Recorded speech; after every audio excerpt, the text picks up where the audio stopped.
차도남의 이 영화 어때? 좋아요. 네, 고맙습니다. 이덕한데.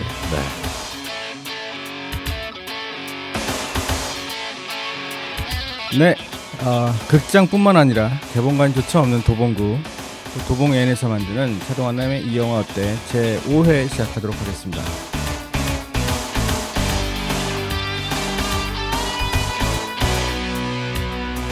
네, 패널분들 다 오늘도 다 오셨는데 또 한번 소개 좀 해주시죠. 네, 전 세계에 계신 애청자 여러분 안녕하셨습니까? 네, 아도니스입니다. 반갑습니다. 네. 소금사막입니다. 잠시 딴 생각을 했어요. 네. 반갑습니다. 집중하세요. 네. 지난 한 주 동안 어떻게 지내셨어요? 네, 저는 이번 주에는 이 신문 배달업계에 지각 변동이 좀 있었죠. 네. 신문 배달업계에 그 공모전 있었는데 도봉N이 또 당당히 선정이 됐다는. 네, 그렇죠. 배달 지원 프로그램이에요. 신문 배달 지원 프로그램인데 서울시에서 이렇게 지원하고 있습니다. 네, 그렇다고 뭐 오토바이 사준다거나 이런 건 아니고 배달을 좀 더 열심히 해라 뭐 이런 동료 자원이죠. 네. 거기에 당선이 된다. 네네, 그렇죠. 그렇죠. 됐고 요게 뭐 여러 군데 냈는데 딱 5곳만 되는 거였어요. 구찌가 큰 건. 구찌 작은 거는 뭐 저희가 아예 안 내지 않습니까? 그래서 이번 건이 좀 구찌가 컸는데 운 좋게 됐습니다. 그 그렇죠. 소식이 하나 있고요. 그 다음에 주중에 우연치 않게 그 도봉구 지역신문계에 오찬 회동이 있었어요. 뭐 창동에 있는 한 복지관에서 기자 간담회를 이렇게 좀 주최했는데 복날이 최근이었나요? 그렇죠. 뭐 삼계탕을 주더라고요. 제가 삼계탕을 못 먹는데. 그래서 저는 옆에서 그냥 막국수 먹었죠. 막국수인가 뭔가 맛없더라고요. 그래서 몇 젓가락 이렇게 먹다 왔는데 그 도봉구 지역신문계가 원래 그 구청에서 구독료를 대납해 주는 걸로 이렇게 연명해 오지 않았습니까? 그 사정을 좀 이렇게 좀 들어볼 수 있게 되는 그런 기회였습니다. 뭐 굉장히 그 주로 활동하고 만나시는 분들이 관계통에 많이 만나시는가 봐요. 관계통 분들도 좀 만나고요. 그렇게 친하진 않아요. 건강한 그 협력적 긴장 관계 이걸 유지하고 있습니다. 이번 주에는 그러면 뭐 소개팅 안 하셨나요? 이번 주에요? 이번 주에는 없었고요. 지난번 그 소개팅 건이 그런 거죠. 저희 어머니가 저희 어머니 편으로도 이제 선이 좀 들어오는 게 있어요. 어머니 수영장 다니시는데 할머니들이 조카 이제는 조카가 아니구나 손녀 딸 이렇게 가더라고요. 좋겠다. 나이가 그럼 20대 초반이겠는데? 근데 예전에 한번 나갔는데 좀 제가 실망스러웠어요. 그래서 왜요? 제가 글쎄요, 뭐 제 타입이 아니겠죠. 그래서 이제 어머니가 이제 물어보시면 제가 이렇게 말씀드립니다. 저 4년제 대학 나와가지고 신문 배달 하고 있다는 거 얘기했냐. 근데 어머니께서 이제 그런 걸 못하러 얘기하냐 이러시더라고요. 그래서 속에서라도 장가를 가야지 뭐 이러시더라고요. 근데 저는 이제 그걸 먼저 이제 얘기를 하죠. 신문 배달을 주되게 하고 있다. 그걸 꼭 어머니한테 그걸 얘기해봐라. 그러면 이제 더 이상 선 얘기가 없어질 거다. 이렇게. 그럼 선 안 보실 거예요? 봐야죠. 근데 그쪽은 좀 신뢰가 안 가요. 어머니 라인은 어머니 다니는 수영장 쪽. 어른들이 아도니스를 보고 자기 손녀나 아는 분들에게 이제 소개를 시켜주는 거잖아요. 그러니까 어른들이 소개시켜준다는 거는 이 사람이 참 괜찮다라고 하는 게 이제 저변에 깔려 있는 거거든요. 그러니까 젊은 친구들은 외모, 그다음에 뭐 요즘 젊은 친구들이 요즘 젊은 친구들이라고 하니까 좀 이상한데요. 우리 젊지 않습니까? 젊잖아요. 우리 젊은 친구들이에요. 이렇게 소개팅을 가면 만난 자리에서 연봉을 깐대요. 정말요? 또 우리 쪽에서는 상상도 할 수 없었던 우리 연령대에서는. 그리고 뭐 만나면 일단 무조건 기브앤테이크, 기브앤테이크 아니죠. 더치페이 되는 거고, 그리고 뭐 맞벌이 할 건지 뭐 이런 거부터 시작을 하고 그 다음에 만날지 말지를 결정한다고 합니다. 그러니까 저희 때 같은 경우는 그냥 만나면 무조건 남자가 사고. 그렇죠. 일단 뭐 아무리 마음에 안 들어도 세 번을 일단 나가주는 센스 뭐 이런 거 기본 매너 이런 거였잖아요. 그렇죠. 매너 없더라고요. 요즘 친구들은 그런 게 없나 보더라고요. 그래서 뭐 소개팅 누군가를 해주려고 하면 일단은 걱정부터 하는 거예요. 나 내 상황이 이런데 나 돈 이거밖에 못 버는데. 그래서 이해가 잘 안 되는 거죠. 그냥 뭐 사람이 좋으면 그냥 뭐 그 사람이 비록 뭐 지금 금전적으로 조금 부족하더라도 아니면 뭐 지금은 어떤 사회적 기준에서 조금 하더라도 사람이 좋으면 되는 건데 그런 게 아니더라고요. 근데 이제 어른들은 뭐 할머니나 할아버님 같은 분들은 이 사람의 모습을 보는 거잖아요. 네. 아도니스가 뭐 신문 배달을 하지만 뭐 그게 주가 아니기 때문에 그렇죠. 뭐 이런 모습 보면서 이제 시켜주는데 젊은 주업이에요 그게. 조용히 하세요. 네, 알겠습니다. 네. 그래서 이제 지금 제가 도와주는 거잖아요. 예, 고맙습니다. 네. 시정하겠습니다. 네, 그래서 아도니스 보면 볼수록 뭐 약간 뭐 이제 예전 같은 샤프함은 없어지긴 했지만 나이가 들다 보니까 뭐 그렇죠. 뭐 사람이 뭐 나이 다 먹는 거죠. 뭐 그렇죠. 안 먹을 수 있습니까? 참 안타깝습니다. 도와주는데 왜 그러세요? 진짜? 네. 어쨌든 송구합니다. 우리 아도니스님은 제가 보기에는 남편감으로서는 뭐 굉장히 100점이다. 그 생각을 하고 있습니다. 남편은 돈 제가 어제 입금해드렸죠.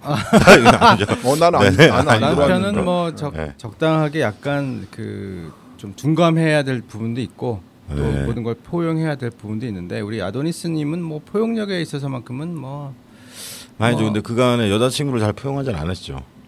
그건 제가 보기엔 여자친구가 아도니스님을 못 받아들인 거죠. 아도니스님의 개성이. 그건 좀 다른 생각. 그래요?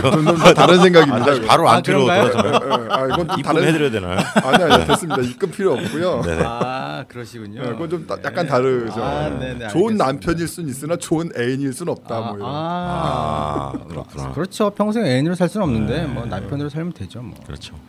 제가 그래서 주로 신문 배달을 동네에서 하고 있습니다. 이렇게 소개를 하면은 그 뒤로 연락이 안 돼요. 잘 소개팅 갔다 와서. 안타깝죠. 그래서 우리 방송이 좀 더 전 세계적으로 뭐 유명합니다만 지금도 더 월드와이드하게 그렇죠. 더 많이 퍼져 나가야 되지 않을까. 저희 방송 그 제가 보니까 이젠 타이완에서도 들어요. 타이완이요 이번 주에. 그래가지고 전 세계 이것도 자랑질 한번 해줘야겠네요. 약 몇 개국이죠? 한국, 미국, 일본, 뉴질랜드, 캐나다 있었죠. 캐나다는 없어요. 캐나다는 없었어요. 타이완 5개국에서 듣는군요. 그렇군요. 5개국 전 세계에 5개국이 듣는 방송. 우리가 3개 언어로 해야 되지 않나 하는 고민이 좀. 타이완 언어 좀 어려운데. 한국말도 잘 못해요. 그렇죠. 어쨌든 그 정도 저희가 듣고요. 뭐 또 저희가 지난번 이제 방송 리뷰를 좀 살짝 해보면. 저희가 퀴즈를 냈지 않습니까? 퀴즈를 냈는데 저희가 답이 없을 거라고 제가 녹음 스케줄이 월요일날 밤에 녹음하고 지금 토요일날 또 아침에 녹음을 하니까 업로드 된 게 시간이 별로 안 돼서 어제 올라갔죠 어제. 많이 못 들으셨을 것 같아요. 그래서 하여튼 메일이 그냥 한 통도 안 왔어요. 그래서 계속해서 다음번 회까지. 다음번 회까지 이 퀴즈는 계속 유효하고요. 혹시 4회 들으신 다음에 5회 때 뭐 끝난 거 아니야라고 생각하시는 분들은 6회 때까지도 저희가 그 정답을 받으니까요. 메일 받겠습니다. 마음껏 메일 넣어주시면 좀 성의 있게만 해주시면 무조건 당첨시켜 드립니다. 그러니까 여러분께서 그냥 욕 같은 거 쓰지 마시고 그냥 이렇게 그 얘기만 딱 써주세요. 어떻게 해서 지구를 구했다. 그렇게만 써주시면 6회 방송 때 피치 스토리 어떻게 그 노래가 지구를 구하게 되는지 막판에 그 노래를 영화를 보시면 맞출 수 있습니다. 그런 영화를 제가 해서 정말 죄송하다는 말씀을 다시 한번 드리고 그러진 않습니다. 절대. 간만에 그 의미 있는 영화였어요. 의미 있는 영화였고 아주 재미있는 영화였어요. 우리가 그 중간중간에 얘기를 너무 많이 해가지고 2시간이 훌쩍 넘어간 거를 편집을 하다 1시간 30분인가 40분 나왔죠. 그래서 우리 이제 좀 썰을 적당히 풀고 그렇죠. 영화에만 집중해야 되지 않나 하는 생각이 좀 들었었어요. 귀신 얘기 때문에. 그렇죠. 지난 귀신 얘기 때문에 좀 오네요. 근데 오늘은 낮입니다. 귀신 그렇죠. 얘기하기는 조금 네, 귀신 얘기 오늘은 아니죠. 네. 오늘은 또 뭐 영화 자체가 뭐 좀 그러니까. 지난주에 또 무슨 영화들 보셨나요? 저는 이것만 봤죠. 시간이 없어요. 그렇군요. 네.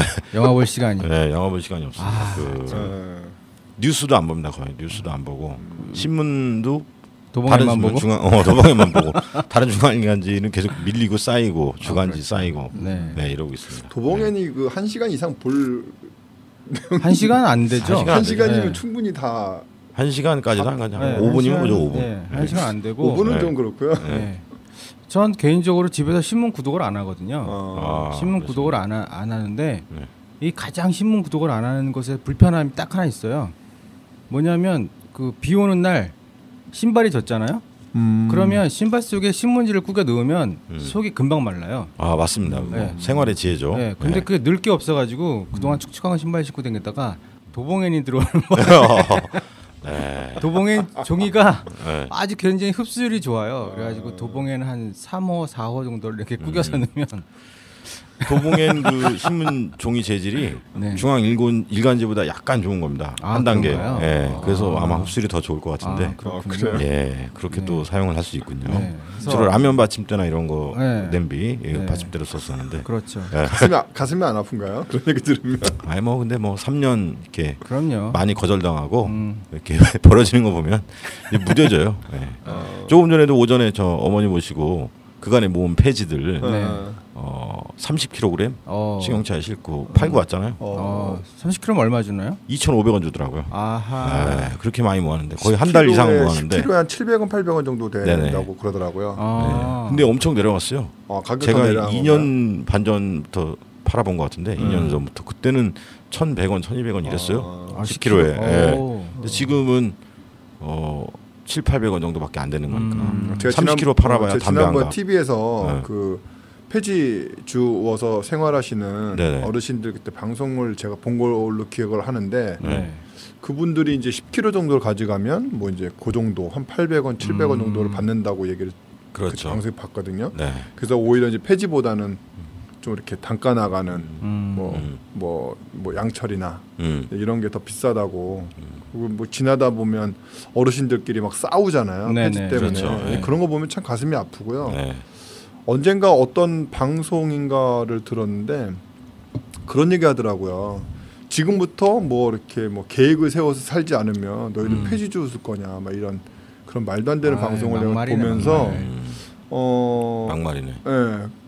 뭐 사실 기억력이 이게 되게 파편적인 기억이기 때문에 이게 방송에서 봤는지 어디 강의에서 들은 건지를 잘 기억을 하지 못해요. 한데 어쨌든 그런 얘기 들으면서 상당히 불쾌하더라고요. 그러니까 만약에 이제 어떤 얘기를 들었는데 만약에 지금 뭐 이제 사보험이나 이제 이런 얘기들 막 하잖아요. 그래서 이제 국가의 어떤 그 사회보장 제도가 무너지고 그다음에 개인연금이 이제 뭐 2040년 되면 없어지고 막 이런 얘기 하잖아요. 그러면 모든 사람이 그냥 폐지 주는 상황으로 가거나 사실 국가 개인연금이 망가지면 사보험도 망가진다는 거죠. 그러니까 사보험이 살아있고 개인연금만 망가지고 사보험이 살아남을 수 있는 그런 조건은 아니라는 거죠.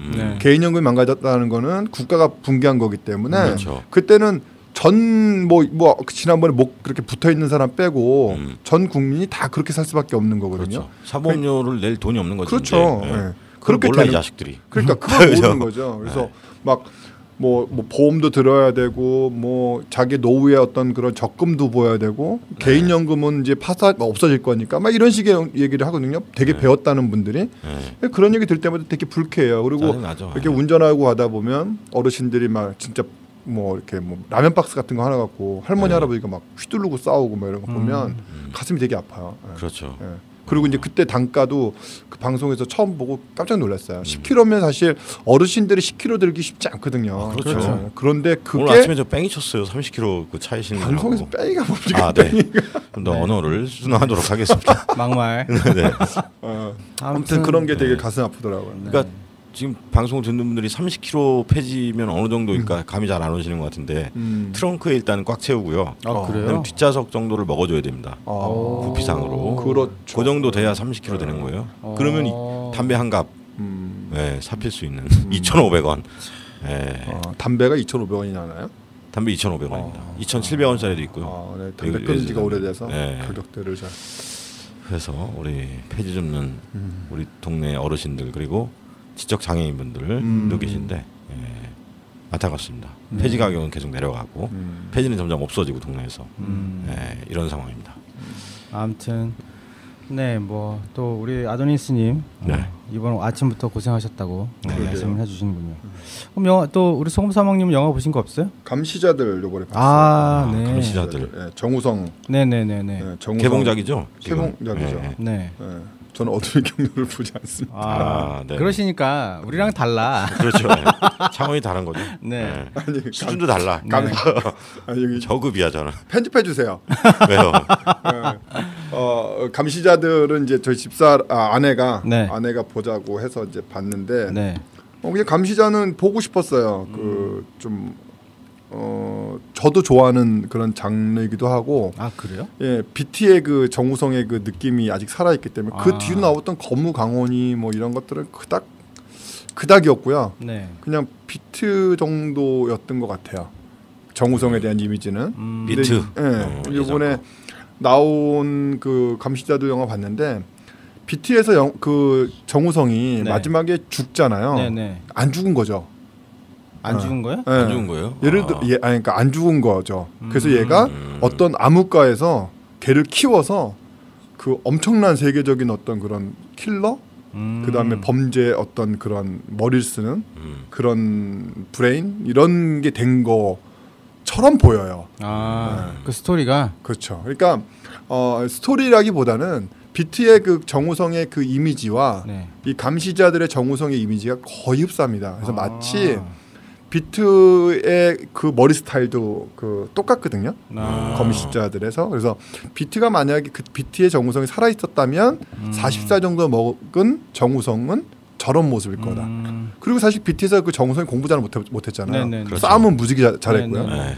그러니까 걔가 만약에 그 조폭들이 그때 죽였는데 네. 그 중에서 어떤 조폭이 제 가능성을 봤다면 이렇게 해서 유학시켜서 유학파로 돌아온 그런 이미지가 아닐까 이런 생각을 그냥 우습게 한번 해봤어요. 뭐 그렇게 생각하는 사람들도 있는 것 같고요. 네. 비트에서 가장 기억에 남는 장면은 옥상신이죠. 그 정우성하고 임창정이 맞다이 뜨던. 근데 거기서 이제 임창정이 정우성한테 이 멘트를 날리죠. 너 어디서 좀 놀았나 보구나. 이게 그 ECXXX. 요게 네. 잊혀지지가 않아요. 그 네. 단어를 전 그 영화에서 처음 들었어요. 그러세요? 네, 시읒, 그렇죠. 비읍, 시읒이죠. 그렇죠. 네. 우리나라 영화에서 이제 욕이 등장하기 시작하는. 네. 아니요. 여기 그거는 등장하기 시작한 처음은 이제 거는요. 그 그게 전이죠. 아니죠. 이경영하고 문성근 나왔던 문성근 그 영화. 그 영화가 제목이 초록물고기? 아니요. 그거 말고요. 그 영화가 갑자기 생각도 안 나는데 거기서 어디 그 바닷가에 맞아. 심해진 맞아요. 거기서 이제 처음 그게 우리나라에서 최초로 여기 등장한 영화죠. 네. 제목이 생각이 안 나네요. 거기서는 이거죠. 그 바닷가에 가는 도망 다니죠. 범죄자로 몰려가지고 은행 터나요? 은행 털고 이제 뭐 북으로 넘어가려고 한다 이런 이제 그 맞아요. 모함을 받는 세 그게 명 최초로 영화에서 욕이 네네. 나온 영화고요. 거기서는 이 욕이 등장하죠. 바닷가를 봤는데 되게 경치가 좋은 거야. 그래서 좋다 씨. 야 이렇게. 그 뒤에부터 이제 영화들이 이제 욕이라든지 이런 거죠. 것들이 좀 이렇게 좀 퍼졌죠. 그 전까지는 욕설을 나오지 못했었어요. 그래서 당시에 그 영화가 나오면서 그 욕설에 대한 어떤 그런 것들이 되게 화제가 됐던 영화였어요. 그렇죠. 제목은 생각이 안 납니다. 오늘은 제 아이패드가 죽었습니다. 배터리가 없어서. 배터리. 제가 그래서 노트북을 가졌죠. 그래요? 말씀 중에 한번 또 생각나면. 그래서 어쨌든 이 감시자들을 봤는데요. 네. 약 2시간 정도 정도의 그 러닝 타임을 가지고 있어요. 근데 2시간이 어떻게 지냈는지 모를 정도로 상당히 긴박감 있고 몰입도가 강합니다. 재밌는 거네요. 그리고 그 제임스라고 정우성이 이제 제임스 역할을 하게 되는데 그 제임스의 어떤 그 카리스마 그리고 이제 그 냉철한 모습 그다음에 이런 모습들이 정말 눈을 뗄 수 없을 정도로 그리고 이 감독이 조희석 김병서 감독이 이제 공동 감독인데 이 사람들이 촬영 감독 출신이거든요. 그래서 그런 건지 촬영신들이 정말 좀 남다른 느낌이 있어요. 뭐 색채라든지 이런 것보다는 촬영이 상당히 그 좀 영화의 그 스토리에 집중하게 만들기도 하고요. 사람들이 막 왔다 갔다 하는 과정에서 어떤 스쳐 지나가는 장면이라든지 이런 것들이 굉장히 저는 개인적으로 되게 몰입감 있게 봤고요. 그래서 마치 이게 범죄의 재구성 같은 그런 수작이 될까? 이런 생각이 잠깐 들었으나 정확하게 2시간이긴 한데요. 그 정확하게 시간대를 정할 수는 없어요. 그러니까 전반부에는 감시반의 어떤 그런 활약, 그 다음에 뭐 감시반들의 어떤 모습들이 쭉 보여지다가 정우성이 되게 지능적인 범죄를 저지르거든요. 마치 허리우드 영화에서 보는 것처럼 굉장히 시간들, 뭐 몇 초 단위의 어떤 시간 타임, 그 다음에 뭐 이런 계획적인 범죄들, 그리고 끊임없이 범죄를 하기 전에 일을 치르기 전에 스톱워치로 시간을 재요. 혼자서 머릿속으로 상상하면서. 그래서 그게 완벽하게 되면 이제 범죄를 저지르는 거죠. 자기가 직접 뛰지 않습니다. 자기는 위에서 마이크로 지시만 하는 거죠. 오다만 내리는 거네요. 그렇죠. 몇 초 안으로 나와. 뭐 예를 들어서 투입, 작전 개시, 뭐 이런 식으로 이제 이렇게 하는데 초반부에는 정우성이 어떤 그런 범죄들이 굉장히 몰입감 있게 나오고요. 감시반에서 뭐 CCTV라든지 사설 CCTV 이런 것들을 다 감시해서 뭐 범인을 찾기 위해서 막 노력하는 장면. 그리고 어쨌든 중간 제 생각에는 한 3분의 2 정도 시간 정도가 흐른 것 같은데 그때까지 계속 그렇게 몰입감 있게 나와요. 그러다가 이제 정우성을 이제 다 잡았다가 놓치거든요. 그렇게 되면서 이제 불안하기 시작한 거죠, 슬슬. 이 영화가 어떻게 끝나려고 이렇게 흐르지? 그러고 나서 이제 역시나 우리나라의 한계라고 하는 게 있는 거죠, 스토리 한계. 그래서 그때부터는 설마가 사람 잡아버리는. 설마대로 이렇게 움직여주는 거예요. 설마가 사람 잡고. 그러니까 사실 어찌 보면 전반부의 그 정도의 스케일, 그 정도의 탄탄한 시나리오를 후반까지 연결하지 못한 안타까움. 그러니까 그걸 연결해서 결론을 내기 위해서 막 들어가는 거죠. 막 던지는 거죠. 막 던져서 어쨌든 한번 끼워 맞히긴 하는데 그 끼워 맞히는 게 조금 너무 어설펐나요? 2번 정도의 그런 게 이 영화의 전반적인 그 완성도를 급격하게 떨어뜨리고요. 푸른 소금이죠. 푸른 소금 영화도 저는 굉장히 재밌게 봤거든요. 근데 마지막에 5분이 그 영화의 완성도를 한 50% 이상 깎아버리는 정말 그런 식으로. 마지막에 딴 나라 가서 뭐 장사하잖아요. 그렇죠. 그게 이제 저는 한 50% 이상을 완성도를 깎아버리고 정말 보고 나오면서 막 이런 생각을 했는데 왜 그렇게 될까요? 막판에 제작자가 막판에 이제 끼어든 거 아닐까요? 아니요, 그런 거 같지는 않고요. 그런 거 같지는 않고요. 그냥 뭐 시나리오의 어떤 그 부재인 것 같아요. 제 생각이에요. 그러니까 글이 기본이에요, 영화도 보면. 그래서 이 영화를 보면서 제가 이제 평점이나 이런 걸 한번 쭉 훑어봤어요. 근데 사람들이 막 너무 몰입감 있게 봤다, 정말 끝내준다, 막 이런 얘기도 쭉 나오는데.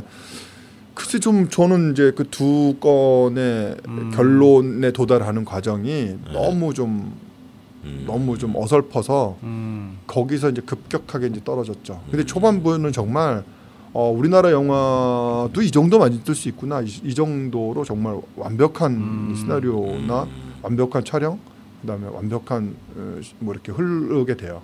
초반 몰입감은 정말 최강입니다. 한효주가 뭐 그렇게 예쁘게 나온다는 소문이 있던데. 한효주. 그 이제 하윤주라고 하는 역할을 연기하거든요. 그리고 이제 자기는 코드네임을 꽃사슴으로 하고 싶으나 모두의 그 꽃돼지라고 이제 지명이 돼요. 그래서 이제 이 사람은 진짜 엄청난 감각의 소유자입니다. 한 번 본 걸 잊어버리지 않아요. 한 번 본 걸 잊어버리지 않고 초반부는 이제 그런 거가 나옵니다. 한효주가 감시반에 들어오게 되는데 그걸 테스트해요. 그게 이제 그 설경구가 황반장 역할을 하게 되는데요. 그 한효주를 테스트하는 거죠. 그래서 자기가 지하철에서 졸고 있다가 신문을 떨어뜨리고 일어나다가 누군가에 부딪히고 내리고 몇 번 출구로 나가서 어딘가에 가서 몇 번 횡단보도를 몇 시계 넘고 이런 걸 나중에 다 물어봐요. 그걸 다 대답해요. 몇 초에 떨어뜨렸고. 머리가 터질 것 같은데. 그러니까 그 한효주는 이제 뭐 절대 감각, 절대 기억이죠. 절대 기억력을 가지고 있는 거죠. 이제 거기서부터 출발을 하는 거예요. 그래서 다 잡은 범인 정우성을 놓치면서 실마리가 완전 끊겨요. 끊기고 이제 끊기는데 이제 한효주의 어떤 과거의 기억, 그게 이제 잠깐 스치면서 이제 그 정우성을 찾아내는 실마리를 제공하는데 그 장면이 이제 제가 이제 그렇게 말씀을 드리는 장면인 거고요. 그리고 이제 정우성이 사실 보면 주인공이잖아요. 네. 정우성은 주인공이에요. 그러니까 사람들이 주인공이라고 하는 것에 대한 어떤 환상이 있잖아요. 네. 정우성은 도둑놈이에요. 해외파, 유학파 도둑놈이죠. 차도남의 원조죠, 근데. 그렇죠. 유학파 도둑놈입니다. 네. 도둑놈은 나쁜 놈이잖아요. 그렇죠. 나쁜 놈이죠. 그죠. 근데 초반에는 정우성이 나쁜 놈처럼 안 보여요. 그러니까 관객으로 하여금 착각을 하게 만드는 것 같아요. 물론 저만 착각한 건지 잘 모르겠습니다만 정우성이 잡히면 안 되는데 정우성이 저희를 잘 해내야 되는데 막 이런 식으로 몰입이 되죠. 도둑질을 잘 해내야 되는데. 그렇죠. 그러다가 감시반에 다람쥐라고 하는 훈남이 있어요. 그게 이제 2PM의 그 가수더라고요. 2PM 맞나요? 아무튼 뭐 중요한 건 아니에요. 저는 뭐 아이돌 별로 안 좋아하니까. 효리님 이후에 아이돌 이효리. 아하. 저는 그렇게 불성실하게 대답하시면 안 되고요. 그런가요? 효리님께는 경배하라 효리님을. 저도 걸그룹은 좀 관심 있는데 뭐 남자 아이돌 그룹은 별로 관심 없습니다. 어쨌든 되게 훈남으로 나오거든요. 근데 그 훈남의 이미지에 그 다람쥐라고 하는 역할, 코드네임 다람쥐라고 하는 사람이 정우성으로부터 죽임을 당해요. 이제 그때부터 정우성은 악당이구나라고 하는 이미지 변신이 이루어지는 거죠. 그리고 나서 쟤는 악당이야. 그래서 쟤는 잡아야 되는 놈인 거죠. 이제 이런 식으로 스토리가 흘러갑니다. 그래서 비트의 젊은 시절의 그 정우성이 정우성을 보는 듯한. 그 액션씬도 정말 화려해요. 그러니까 그 뭐죠? 30대 1인가? 아니요. 제가 생각할 때 30대 1은 아니고요. 한 10대 한 17대 1이잖아요. 뭐 10대 1 정도에 되는 그런 사람들과 골목에서 싸우는 장면이 있습니다. 정은성이. 이제 크레인샷이라고 해서 이제 공중에서 촬영을 하거든요. 좁은 골목에서 공중에서 이제 촬영을 쫙 들어가는데 이제 거기서 정우성이 싸우는 거예요. 싸우는데 정말 옛날 비트, 아까 전에 비트가 옥상신이 생각나신다 그랬는데 그렇죠. 저는 그 지포라이터가 생각나요. 네네네. 지포라이터. 전 지포라이터가 생각이 났죠. 그 이제 싸울 때 그 지구 싸우잖아요. 지구. 조직폭력배 중에서 싸움 잘 하는 놈하고 맞짱 뜰 때 주머니에서 지포라이터를 딱 들고 이제 싸우잖아요. 그때부터는 담배를 폈다는 얘기네. 피셨잖아요. 아드님 씨는 안 피셨어요? 고등학교 때? 저는 군대 가서 제가 핀 게 아니라 그 정우성이 그러니까 그 영화상에서. 그 영화상에서. 그럼 고등학교 때 지포라이터 없던 사람 있나요? 그런가요? 아닙니다. 저는 그 초중고 시절 줄곧 우등상을 도맡아 해왔기 때문에 담배 이런 거는 몰랐었죠. 이렇게 죄송합니다. 아무튼 전 담배 끊었지만 담배 피시나요? 지금? 뭐 죄송합니다. 아직 못 끊었습니다. 그러니까 전 담배 끊었어요. 너무 어려서 펴가지고요. 그렇죠. 일찍 배우신 분들이 일찍 끊으시더라고요. 빨리 끊어야죠. 너무 늦게 배웠어요, 제가. 그래서 어쨌든 그냥 킬링타임용으로는 최고일 수 있다. 근데 한국 영화에 대한 너무 큰 기대를 갖지 말자. 그러니까 그 초반에 어떤 그런 그 탄탄한 시나리오와 몰입감으로 너무 끝까지 기대하지 말자. 그냥 그 정도 수준에서 보면 정말 재밌는 영화일 수 있다 이런 생각이 들어요. 그렇군요. 아까 그 우리나라 영화 중에 처음 욕이 등장하는 영화 세상 밖으로였어요. 맞아. 그래요? 문성근, 이경영, 심혜진 주연. 좋다. 그거였나요? 누가 그 얘기를 하나요? 문성근. 문성근이죠. 문성근이죠. 그 전에도 욕들이 좀씩 나오지 않았나요? 이런 젠장 제기를 젠장할 이런 정도인데 18이 본격 등장한 게 그렇죠. 그렇군요. 아니 그러니까 제 말은 세상 속으로에서 그렇죠. 그 장면 말고 그 전 장면에서도 욕설이 계속 나오죠. 그러니까 수위가 지금처럼 그렇게 높진 않아요. 지금이야 뭐 대놓고 하는데 그때는 되게 충격적이었죠. 그렇죠. 거기서 18이라는 그게 몇 년도죠? 적나라하게. 그게 아마 1학년 때였으니까. 초등학교 1학년? 아니요. 2000년도 초반. 90년도 초반. 90년대 초반이죠. 90년도 초반. 영화에서 욕을 90년대 초반에 만났나요? 그렇죠. 정말 솔직히. 빡빡한 세상이네. 군대 94년작이에요. 네. 정말로? 네. 우와 장난 아닌데. 근데 한참 웃었어요. 이게 너무 충격적이고 여기 이렇게 적나라하게 등장할까. 그렇군요. 네. 근데 지금은 뭐 아무렇지도 않은 일이죠. 네네. 저는 그맘때 봤던 영화 중에서 가장 기억에 남는 건데 제목이 생각이 안 나요. 빨로파라는 게 나왔었어요. 머리를 빨간색, 파란색, 노란색 물든 사람이 킬러거든요. 그래서 어떤 사람 외국 영화인데? 아니요, 우리나라 영화예요. 우리나라 영화예요? 네. 근데 그 영화가 그때만 해도 되게 획기적이었어요. 네. 근데 지금 그 영화 제목이 생각이 안 나는 거예요, 저는. 그래서 배우도 생각 안 나고? 배우도 생각이 잘 안 나요. 근데 그걸 극장에서 그때 봤는데 빨로파면 크라잉넛 아니야? 아니야. 네. 근데 그 영화가 되게 그때 당시 되게 좀 충격적이기도 하고 좀 색다른 느낌이었는데 그 제목이 정확히 네. 생각이 안 나요. 혹시 그 제목 아시는 분 있으면 네. 좀 알려주십시오. 빨로파. 네. 빨로파라는 킬러들이 나온답니다. 네, 그럼 저 그 감시자들은 뭐 평점 매기신다면 몇 점 정도? 초반부 같은 내용으로 끝까지 갔다면 거의 한 4.5에서 5점대를 매길 수 있은. 저는 우리나라 영화 중에서 그 범죄의 재구성과 네네. 그 달콤한 인생 네네. 그 영화를 제일 좋아하거든요.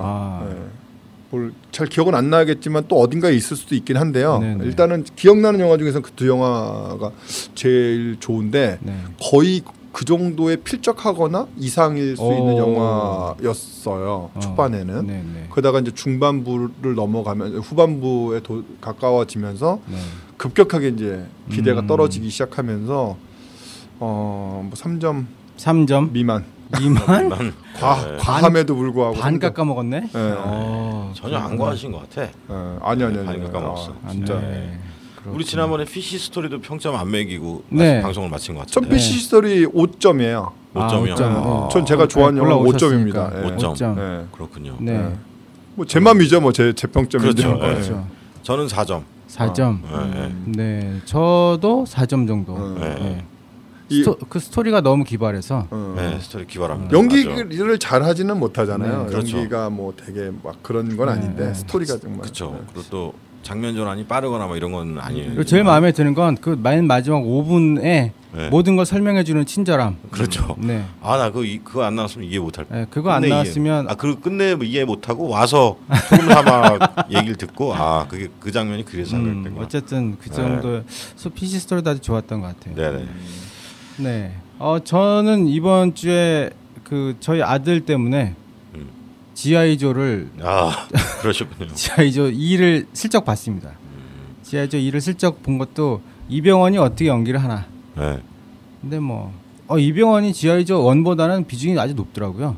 그래요? 네, 비중이 아주 높고 그 이병헌과 반대되는 개념이 그 시꺼먼의 개념이 뭐죠? 그 저 시꺼먼이 하나 나오잖아요. 좋은 편에 시꺼먼 온통 헬멧 쓰고 다니는 검은 걔는 절대 얼굴 끝까지 안 보여주는 것 같고 이병헌만 혼자 훌렁 벗고 다니더라고요. 얼굴이면 상체 다 나오게 떴네요. 네, 할리우드에서. 네, 그래서 그러는지 이병헌이 아주 뭐 연기도 대사도 많고 나름 노력을 많이 했다라는 생각이 좀 들었습니다. 그래서 뭐 전 그 정도 봤던 것 같고. 주로 아드님하고 영화를 보러 가시나 봐요? 영화를 보러 간 게 아니라 영화를 다운받아서 봤다니까요. 다운받아서? 다운받아서 봐갖고. 사모님하고 영화 사모님하고 장르가 맞나? 코드가 안 맞다니까요. 우리는 코드가 안 맞아서. 사모님이 미스 코리아를 배출한 미용실에 자주 다니셨다는 소문이 있던데. 절대 아닙니다. 동네 미용실만 주구장창 지금 다니고 있는데. 그러시군요. 네. 아무튼 뭐 그렇게 영화를 한 편 때렸습니다. 네. I've seen it all. I have seen the trees. I have seen the willow leaves dancing in the breeze. I've seen a man killed by his best friend, and lives that were over before they were spent. I've seen what I was, and I know what I'll be. I've seen it all. There is no more to see.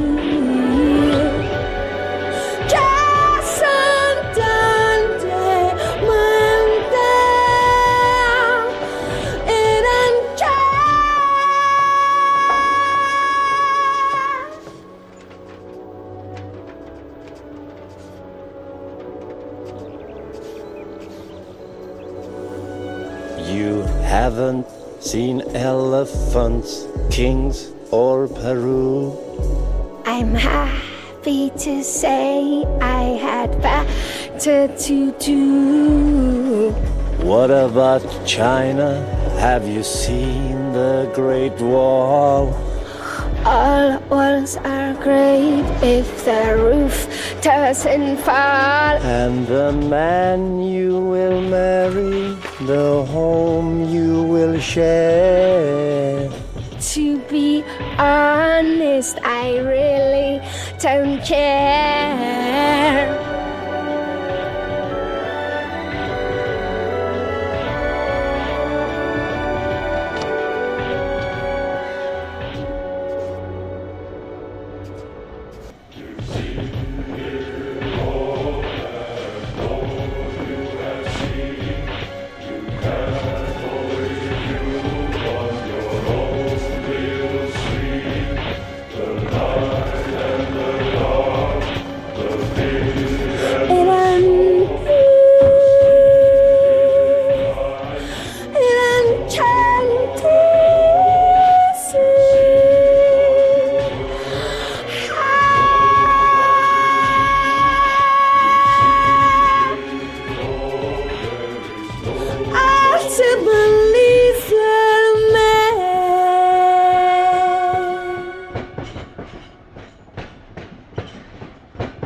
우리 오늘 또 영화를 한번 들어가 볼까요? 네, 네. 오늘 영화는 2000년 작품이죠. 네. 어둠 속의 댄서. 예고했던 그렇죠? 것처럼. 탭스 댄스 인 더 다크인가요? 네. 그런가요? 탭스 댄스로 나와. 너 댄서가 아니고 탭스 댄서로 나오네요. 죄송합니다. 네. 지난번에 저희가 녹음할 때 그 음악이 원래는 예정이 없던 음악이 삽입이 됐잖아요. 그게 그 게키린이 부른 피시스토리에서 게키린이라는 그룹이 부른 그 피시스토리라고 하는 노래였습니다. 네, 맞습니다. 그게 계획 없이 이제 중간에 제가 한번 확 시도를 해봤습니다. 그래가지고 그 내목이 그 노래라는 걸 좀 알려드립니다. 네, 맞습니다. 이번에도 넣어도 되는 거죠? 뭐 원래는 안 되나 봐요. 아 그래요? 근데 이번 저작권 이런 거 나 싫어하는데. 이번에도 제가 한번 시도를 해볼까 하고 있습니다. 음악을 한번 들어보시면 이 영화도 그래서 음악이 자주 등장하는 영화죠. 뮤지컬 영화죠. 장르죠. 저 요거는 이제 라스 폰 트리에라는 덴마크 출신의 감독이 비욕이라는 아이슬란드 출신의 여배우를 주인공으로 출연시켜서 보이스가 아이슬란드스럽더라고요. 아 그런가요? 네, 노래가 그 여자분 창법이 아이슬란드 창법을 좀 알고 계세요? 그럼요. 뭐 아이슬란드 쪽 음악을 제가 좀 알기 때문에. 그러시군요. 전 세계적 방송이다 보니까 그렇죠. 우리 박식해야 돼요. 네, 그죠? 그럼요. 커버해야 됩니다. 아이슬란드 교법은 많이 들어주시기 바랍니다. 네. 그럼 이번 주부터 아이슬란드 이쪽에서 북유럽, 노르웨이 그렇죠. 이쪽까지 연락 좀 드려야겠는데. 네네네. 그래서 줄거리가 이렇게 뭐 복잡하거나 이러지 않아요. 뭐 PC 스토리나 그 또 뭐였죠? 배두나 나오는 거 뭐 이런 클라우드 아틀라스 그런 것처럼 복잡하지 않아요. 내용은 복잡하지 않은데 이제 뮤지컬이 이제 삽입되면서 영화 짧진 않습니다. 네. 한 137분. 2시간 넘었군요. 2시간 넘는 영화죠. 그런데 이제 간단한 내용은 체코에서 비욕 영화에서 이제 셀마인데 체코에서 미국으로 이민을 갔죠. 아들하고. 왜 남편이 누구 이런 것까지는 안 나오는데 가서 그 유전성 질환을 앓고 있는 거예요. 그래서 점점 시력을 잃는 자기도 그렇고 아들도 그렇고 유전이 돼서. 근데 자기는 점점 이제 올해 안으로 눈이 머는데 자기는 그렇다 쳐도 애만큼은 눈을 띄워줘야겠다 이러면서 그때는 체코에서는 수술이 잘 안 됐나 봐. 그런 수술 기술을 가지고 있지 않았나 보죠. 그렇죠. 그게 지금 배경이 시대적 배경이 1964년으로 나와요. 60년대니까 한창 그 체코는 공산주의 달리고 있을 때였고 미국은 자본주의로 치달으면서 뭐 그렇죠. 그럴 때였는데 그래서 미국으로 이민을 가서 공장에서 일을 하죠. 공장에서 낮에 일하고 밤에 오면 뭐 인형 눈알 붙이는 그 류의 뭐죠 그런 뭐 이렇게 장식 이렇게 하는 거 밤낮으로 일해서 이제 돈을 모읍니다. 근데 돈을 모으는데 왜 은행에 예금을 안 했나 몰라. 아무튼 그 통 과자통 거기다 이제 현금을 이렇게 차곡차곡 모아서 아이의 수술비 $2,560 앤드 10센트. 네. 네. 이걸 모으죠. 모으는데 집주인. 네. 집주인이 경찰관 부부예요. 네. 남자가 경찰관. 네. 근데 그 집주인 부부는에서 이제 아내가 대단히 그 사치스럽다 보니까 경찰 월급으로 이 감당이 안 되는 거예요. 그래서 이제 빚을 얻어다 쓰고 이렇게 해서 박았나 보죠. 네. 그래서 이제 집이 넘어갈 위기에 처한 거죠. 그 경찰관 아저씨는 집주인 아저씨는. 근데 어떻게 얘기를 나누다가 나도 그 아이를 위해서 돈을 모으고 있다 이런 얘기를 들은 거예요. 네. 네. 그래서 그 경찰관 아저씨는 은행에 이제 압류가 들어오기 직전이었기 때문에 그 셀마의 돈을 훔치죠. 네네. 과자 원형 통에 $2,560를 훔치는데 훔쳐가지고 그걸 알게 돼요. 네. 셀마가. 그래서 집에 이제 훔친 돈을 가지고 이거 은행으로 가야 되나? 경찰관은 빌입니다. 빌. 네. 영화에서는 그 양반이 이거 영화 은행에 가서 이거 막아야 되나 이렇게 고민하고 있을 때 셀마는 마침 그 공장에서 해고당하죠 그날. 네. 해고당한 이유는 철판 그 프레스 작업을 하는 일이었는데 철판을 한 장 껴야 되는데 2장 껴가지고 기계가 망가졌죠. 진짜 잘렸어요. 안 그래도 눈도 어둡고 그래서 잘 못 보고 이러는데. 그래서 아무튼 어떻게 해서 충분하지는 않았지만은 그 돈을 모으죠. 네. 모았는데 그거를 빌이 훔쳐갖고 그거 가지고 다시 달라 못 준다 이러다가 차라리 줄래니 이 경찰관도 아내 이 빚을 감당하지 못해서 거의 자살을 이렇게 마음 먹고 있었던 그 즈음이에요. 왜냐면 아내한테 버림을 받을까봐. 그런데 이제 돈을 달라 그랬더니 하다가 옥신각신 하다가 그럼 차라리 나를 죽이고 가라. 경찰관이니까 총이 있었지 않겠어요? 1960년대도 있었나 보죠. 그래서 총으로 맞죠 몇 발. 네. 쭈쭈쭈 맞고 그러면서 이제 돈 가방을 움켜쥐고 있으니까 이제 막 얼굴도 때리고 뭐 이러면서 뺏어 왔습니다. 네. 돈을 뺏어 오고 이제 병원에다가 아들 수술비로 이제 맡겨놓죠. 네. 맡겨놓고 자기는 이제 체포가 됩니다. 네. 체포가 돼서 법정에서 사형 선고를 받죠. 네. 1급 살인으로 사형 선고를 받고서 복역하고 있는데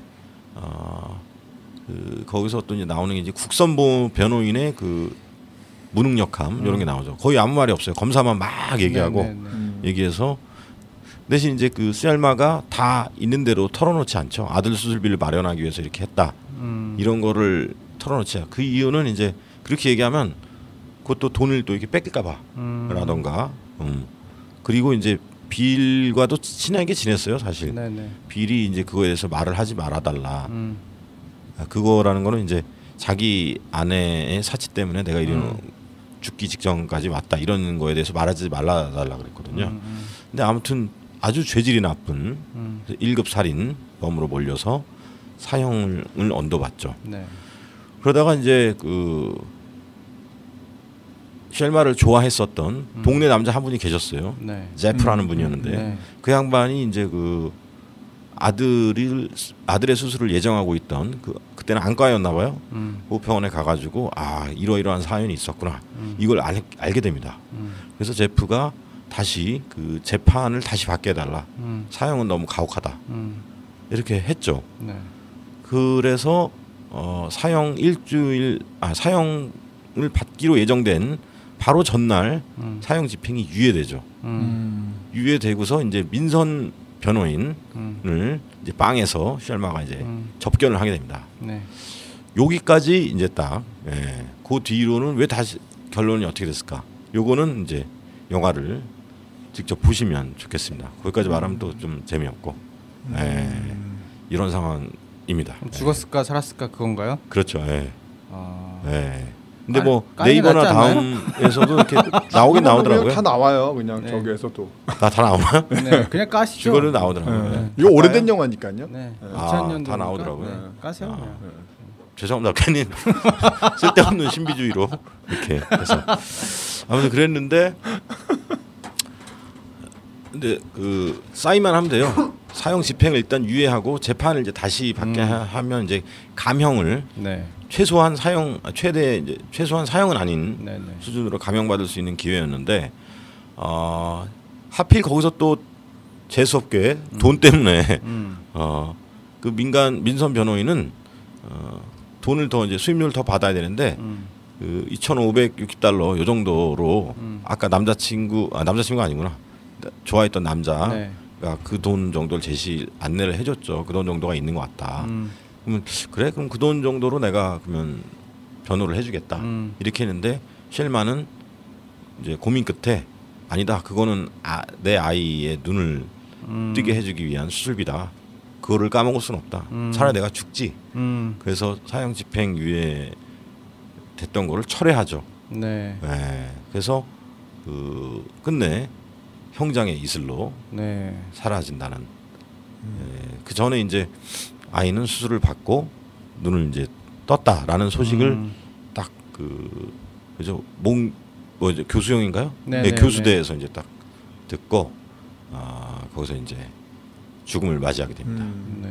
좀 슬프고 어두운 영화죠. 네. 여기까지 이제 줄거리 요약이 되겠습니다. 네. 많이 무겁더라고요. 그렇죠. 예. 네. 제가 이 범죄 영화는 아니에요. 네. 제가 지난번에 소개드렸던 영화는 우리나라 영화 네. 몽타주. 네. 왜 범죄의 동기는 병업이냐 재수께자 맨날 우리나라 영화하고 이쪽 할리우드 쪽에서 이번 것도 이제 할리우드 영화죠. 네. 할리우드 영화에서인데 범죄죠, 그죠, 맞죠. 범죄 맞죠. 예. 총격에 의한 사망 사건이 발생했으니까. 영화가 많이 무거워서 그걸 보면서 내내 굉장히 뭐랄까 답답함. 그렇죠. 네. 답답함을 감출 수가 없습니다. 그런 것들을 굉장히 많이 느꼈다는 거를 생각이 됐고 뭐 다른 부분들이야 뭐 이제 말씀해 주시겠지만 저는 처음에 딱 보면서 느낀 게 뭐냐면 기존에 그러니까 그 사람들이 연기하는 장면을 카메라나 편집이 다큐멘터리처럼 찍었더라고요.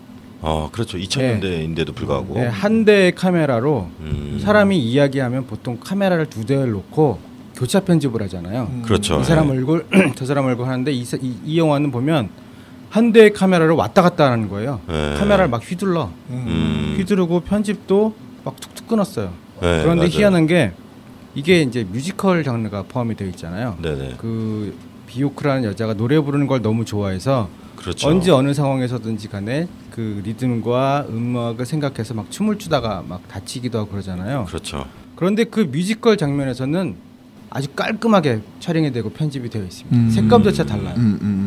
그런 것 같네요. 네, 색감조차 다르고. 저는 왜 그런 걸 모르지?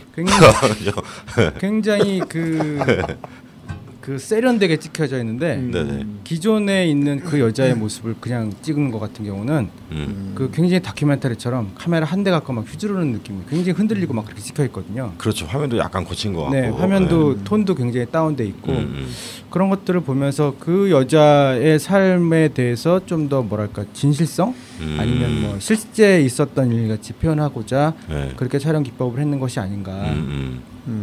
희한하게 요즘 그 우리나라가 전 세계적으로 보면 영상 매체에 대한 기술이 굉장히 발전돼 있잖아요. 그렇죠. 그런데 사람들은 아이러니하게도 이 장면이 진짜인지 아닌지를 아는 방법이 화질이 떨어져 있으면 진짜라고 믿는데요. 오히려 CCTV라고 생각을 해서 그렇죠. 화질이 떨어져 있거나 굉장히 그 화면 프레임이 거칠게 돼 있으면 이걸 진짜라고 생각을 한다는 거예요. 그래가지고 페이크 다큐 같은 경우는 일부러 홈비디오로 찍은 것처럼 그렇게 그렇게 촬영을 많이 한단 말이죠. 파라노멀. 그러니까 그런 면에 있어서 여기 또 보면 다큐멘터리처럼 그렇게 한 대의 카메라가 마치 그 자리에 서 있었던 누구의 시각을 보는 것처럼 왔다 갔다 그렇게 편집을 하는 것들이나 촬영하는 거 보면서 참 독특한 카메라 워크다라는 생각을 좀 했었습니다. 그 파라노멀 액티비티나 REC나 뭐 이런 영화들 보면 그런 영화 맞아. 네, 보면은 그렇게 짜증나는 줄 알았어. 그런 비디오 카메라가 찍은 그런 화질 질감으로 보이잖아요. 그래서 마치 이게 사실인 것처럼 괜히 그 공포나 이런 것들을 극대화시키기 위해서 그렇죠. 그런 장면이나 그런 기법을 쓰긴 하죠. 그래서 저는 궁금했던 게 1964년에 2,560달러면은 요즘으로는 얼마나 될까? 이게 한 5, 600 못 찾아봤습니다. 아니죠. 지금 2,500달러가 250만 원이잖아요. 한 300만 원 될 테니까. 그렇죠. 근데 1960년하고 2013년인데 물가가 거의 30배 물가 상승률만 적용해도 저희 아버님이 30배, 40배 정도 되지 않을까요? 저희 아버님 운전을 하셨었는데 그러니까 기업에서 이제 운전을 하셨었는데 저희 아버님이 예전에 그 월급 봉투를 어머니가 다 모으셨었어요. 그게 정확하게 기억이 안 나는데 제가 태어나기 전에 제가 이제 이렇게 되면 어쨌든 그때 월급을 10,000원, 3,000원, 2,000원짜리 월급 봉투까지 있어요. 그래요? 그러니까 고맘때라고 하면 저희 아버님이 받았던 월급이 그 정도고 뭐 미국이 선진국이고 뭐 2차 세계대전에 어떤 피해를 입지 않았기 때문에 우리나라보다 훨씬 더 높은 수준의 어떤 경제를 구가한다 하더라도 작은 돈이 아니죠. 작은 돈이 그리고 아니죠. 그 비리 자기의 어떤 그 부도를 해결할 수 있는 정도의 돈이었다는 거잖아요. 자기의 상속 금액도 다 썼고 자기의 월급도 다 썼고 맞아요. 이미 이제 부도를 맞아야 되는 상황을 부도를 막을 정도의 돈. 부도를 막는데 뭐 예를 들어서 내가 돈이 지금 한 5만 원이 없어서 그것 때문에 카드 결제 못 막으면 부도잖아요. 그 정도에 갖고 사람이 자살을 선택하지는 않거든요. 이 사람 자살을 선택할 정도라면 이미 그 사람은 어떤 방법으로도 그 금액을 해결하지 못하는 금액이라는 거죠. 그러기 때문에 그 정도면 굉장히 큰 돈이었던 거죠. 당시 500 정도가 중요한 게 아니라. 그러니까 지금으로 10배만 적용해도 2,500만 원. 그다음에 100배 적용하면 2억 5천만 원 정도. 근데 이 정도면 그 정도 돈을 벌 수가 있나요? 그 정도는 그 노동자로 벌 수는 어렵죠. 아무튼 그래도 못해도 한 3, 40배는 되지 않을까? 물가 상승률만 적용해도. 그렇게 봤을 때 뭐 예를 들어서 망막 이식 수술 여기서 이제 어떤 질환이다 정확히 이렇게 나오진 않아요. 예를 들어서 뭐 유전성 망막 질환인데 망막 이식 수술 받아야 되는데 그 정도 돈이었으면 정말 쎄 빠지게 일해서 모은 거죠. 그렇죠. 그리고 그 당시에는 이제 의학 수준이 지금처럼 이렇게 되지 않았기 때문에 더 비쌌을 수도 있고 이식 수술 이런 게 잘 안 됐을 테니까 그래서 그렇게 이제 모은 돈을 가져가려고 하니까 쏴버린 거죠. 안 그래도 또 죽여달라 그러니까 비리 나를 이 돈을 가져가려면 나를 원래 그 쉘마의 돈이었는데 자기가 훔쳤다가 다시 이게 뽀록이 나가면서 이걸 다시 가져가려고 그러니까 차라리 날 죽이고 가라 이런 이제 상황에서 어떻게 보면 이제 부득이한 살인이 이제 발생하는 거죠. 희한했던 게 거기 보면 배우들이 조연으로 나온 배우들이 지금 2000년도에 나온 영화지만 지금 10몇 년 지나서 그 배우들이 나름 서울리우드에서는 그래도 인지도 있는 배우들이 됐잖아요. 그렇죠. 그 셀마의 남자친구라는 제프라는 사람도 제가 가장 강렬하게 본 영화가 콘스탄틴이라는 영화 있었잖아요. 키아누 리브스. 거기에 사탄으로 나오잖아요, 그 사람이. 굉장히 그 카리스마 있게 나오거든요. 네네 맞아요. 그리고 거기 셀마한테 죽은 사람이 데이빗 모스. 그 사람을 본 게 이 양반도 잘 나와죠. 그 사람이 그 옛날에 그 조디 포스터가 나왔던 콘택트라는 영화 있어요. 콘택트. 그 칼 세이건이라는 유명한 천문학자가 쓴 책에 되게 좋아하는 영화예요. 콘택트에 조디 포스터의 아빠로 나와요. 환상 속의 아빠로. 그러니까 굉장히 이 사람은 이미지가 굉장히 좋은 사람이고 그 제프라는 사람은 굉장히 이미지가 나쁜데 감독은 둘을 바꿔서 그걸 해놨잖아요. 그렇죠. 그런 연출에 대한 것도 좀 특이했던 것 같고 인상은 사실 제프가 더 더러운데 저는 제프가 저 여자를 뭐 어떻게 할 거란 생각이 좀 들긴 들었어요. 근데 반대로 그렇죠. 그 빌과 갈등이 발생하는 거죠. 그런 면도 있었고 공장에서 그 셀마를 막 구박 주는 남자 있잖아요. 공장장 또 반장 같은 사람. 작업 반장이죠. 그 사람은 제가 아주 좋아하는 영화의 주인공입니다. 그 노먼이었죠. 장 마크 바라는 분이었는데. 그랑부르라는 영화인데 제가 거기서 거기 주인공이에요. 그래서 하여튼 저는 그 영화 보면서 야 희한하다. 이 사람들이 지금 이제 2000년대, 2010년에 와서는 어떤 모습을 갖게 되는지 우리는 아니까. 그렇죠. 그래서 참 캐스팅을 희한하게 했다라는 생각을 좀 했습니다. 생긴 거랑 반대의 성격을 부여한 것 같은 느낌이 들고. 그러니까 여기서 또 보면 이제 극적으로 대비되는 게 한쪽은 있는 집인데 그래도 세련되고 있는 집인데 사치를 감당하지 못해서 돈이 필요하고 한쪽은 그 집에 그 트레일러예요 사실. 거기에 얹혀 살면서 아들의 수술비를 병원비를 마련하기 위해서 거의 그 잠을 쪼개가면서 노동에 시달려야 되는 이것을 이제 대비적으로 보여주고 있죠. 그리고 라스폰트리에 이 양반이 좀 이렇게 독특하신 분 같아요. 뭔가 좀 영화가 어둡고 최근 영화 중에는 이제 안티크라이스트 라는 영화. 몇 년도에 나온 거래요? 그거가 이제 찾아봐야겠는데요. 네네. 아무튼 네. 그 영화도 보면 이제 처음에는 이제 남녀 둘이 사랑을 하는데 나중에 이제 여자의 변심인지 정확히 기억이 안 나는데 막 서로 이렇게 잔인한 그 칼부림과 뭐 서로 죽이려고 하는 이런 것들이 발생하는. 그러니까 원시 그 아담과 이브를 다시 재현했는데 그것을 되게 악독하게 네, 재현했어요. 그래서 이분이 참 독특하신 양반인 것 같아요. 네. 저는 2003년도 도그빌 보면서 이 사람이 도그빌, 약간 좀 그렇죠. 도그빌도 정상적인 사람은 아닌 것 같다는 생각을. 양반이 독특하신. 저는 사실 어둠 속의 도그빌은 어떤 내용인 거죠, 간략히?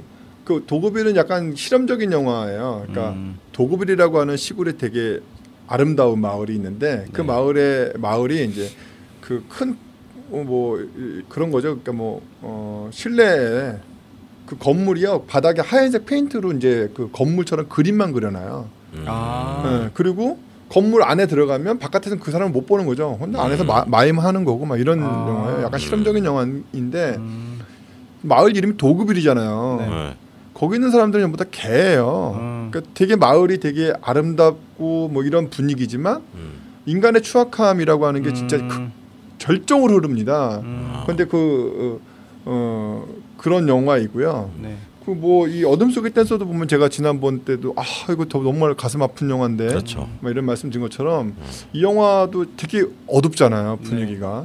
그리고 되게 가슴 아프고 이 셀마 그러니까 비오크라고 쓰고 셀마라고 읽는다라고 하는 얘기 할 정도로 이 비오크는 이 영화 한 편으로 더 이상 영화에 나오진 않아요. 딱 하나만 나오네요. 그 뒤로 영화에 출연하지 않겠다고 선언했고 지금까지도 물론 그 약속을 지키고 있죠. 근데 이 분이 그 노래 부르는 그런 그 영화 내부에서 나오는 그 뮤지컬 장면에서 보면 진짜 가슴이 너무 절절해요. 목소리나 과연 비오크가 없었다면 이 영화는 못 만들었을 것 같다 이런 생각이 들 정도로 굉장히 이 역에 정말 적합한 그리고 막 이렇게 눈이 안 보이는 연기가 굉장히 자연스러워요. 진짜로 진짜 너무 자연스러워서 난 처음에 이 배우가 이 사람 처음에 그 가수인지 모르고 영화 볼 때는 나중에 찾아봤더니 가수더라고요. 그래서 되게 좀 독특하고 막 이런 느낌이었고 영화 보는 내내 가슴이 무너져요. 마지막에 그 사형당할 때 그 목이 꺾이면서 죽잖아요. 이제 그 교수형 당할 때 그 장면도 그렇고. 뭐 이 영화 전반적으로 이 가슴이 너무 아픈 영화이기도 하고 그런데 음악들은 또 이 가슴이 애절하면서도 음악들이 상당히 저는 개인적으로 되게 좋아해요. 이 음악들을 그래서 OST를 되게 좋아하는데 이 영화는 좀 그런 느낌이 있어요. 이게 제가 이 영화를 한 5년 전쯤인가 봤어요. 그래서 스토리라인이 제가 죄송합니다만 지난주 휴가가 아니라 출장을 갔다 와가지고 영화를 볼 시간이 사실 없었어요. 거기는 와이파이도 안 되더라고요. 그래요? 뭐 교육을 받으러 갔었는데 어디 오지로 이렇게 금산 쪽에 어디 이렇게 무슨 그 동네는 좀 그렇죠. 뭐 진짜 뭐 제가 그 에그도 가지고 가서 어떻게 한번 켜보려고 애를 썼는데 도저히 방법이 없더라고요. 그래서 이 영화를 못 봤습니다. 그래서 5년째 본 기억으로 지금 하다 보니까 지금 많이 말씀을 못 드리는데 그랬죠. 그리고 저는 개인적으로 그때 영화 봤을 때 느낌이었는데 그 빌과 네. 셀마가 되게 친밀하잖아요. 네네네. 그리고 그렇죠. 아까 제프라고 했나요? 네네. 그 사람이 네. 셀마한테 셀마 좋아하는데 네. 셀마가 그 사람 거부하잖아요. 네. 그렇죠. 그리고 셀마가 이제 자기가 눈이 멀어간다는 걸 제프한테 처음 밝혀요. 네네. 그 장면이 이제 트레일 기차에서의 네네네네. 나오는 뮤지컬 네네. 씬이거든요. 예. 전 그때 그 셀마의 그 노래가 지금도 기억에 남을 정도로 되게 기억에 남고요. 그리고 맨 마지막에 죽기 직전에 네네. 그 막 노래 부르는 네네. 게 저는 이제 이 영화를 처음에 이제 아도니스가 선택을 했을 때 저는 안 제일- 봤었던 거죠. 본 적이 없었던 거죠. 제일 먼저 기억에 네. 났던 건 사실 사형 집행 전에 나왔던 불렀던 노래거든요. 절규하는 듯한 노래. 네네네. 근데 막상 이제 그 말씀하고 이제 그 뮤지컬 장면만 찾아서 봤는데 네네. 오히려 제 기억에 남아 있는 율은 오히려 그 기차 씬이더라고요. 아, 거기도 그렇죠. 그래서 그냥 기억상에는 이제 그 사형 전인데 뭐 막상 들어보니까 기억상에는 이제 저기가 남아 있더라고요. 그래서 어쨌든 이 영화는 가슴이 아프긴 한데 상당히 색다른 영화였어요. 그 당시의 네. 기억도 그렇고 그렇죠. 지금 찾아봐도 그렇고요. 그래서 이런 영화였던 색다르더라고요, 것 같아요. 그리고 이제 셀마하고 빌이 좀 뭔가 이렇게 친밀한 관계, 서로의 네. 마음이나 고민을 털어놓는 관계잖아요. 네. 그 저는 지금 기억으로 셀마가 빌을 좋아했던 거 아닌가. 그 죽으면서도 좋아하는 건 아니잖아요. 죽으면서도 그러니까 그건 이제 제 기억이니까 잘 정확하게 잘 모르겠어요. 네네네. 근데 빌이 빌과의 약속을 지키잖아요. 자기가 네, 죽으면서도 그렇죠. 굉장히 네. 중요한 장면이에요. 아, 그랬나? 셀마가 자기의 무죄를 밝히는 굉장히 중요한 장면이거든요. 그렇죠. 근데 그걸 빌과의 밝히지 약속. 않죠. 네.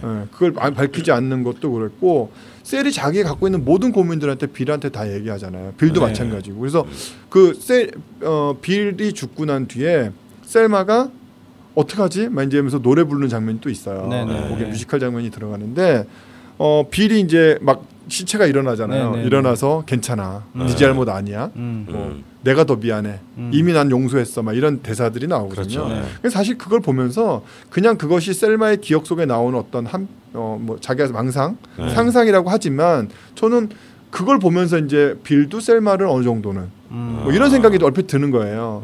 뭐 이게 오래전 기억이라. 네. 네. 그랬을 수도 있는데 이제 막 돈을 빌려줬으면 아니다 하긴 뭐 이렇게 늦은 밤에 아니, 근데 찾아가서 느낌이, 또 네. 그러네요. 느낌이 그것도 그 빌은 빌도 그렇고 셀마도 그렇고 오히려 절망적인 사람은 네. 자기 스스로한테 더 많이 절망한 사람은 빌이었던 것 같아요.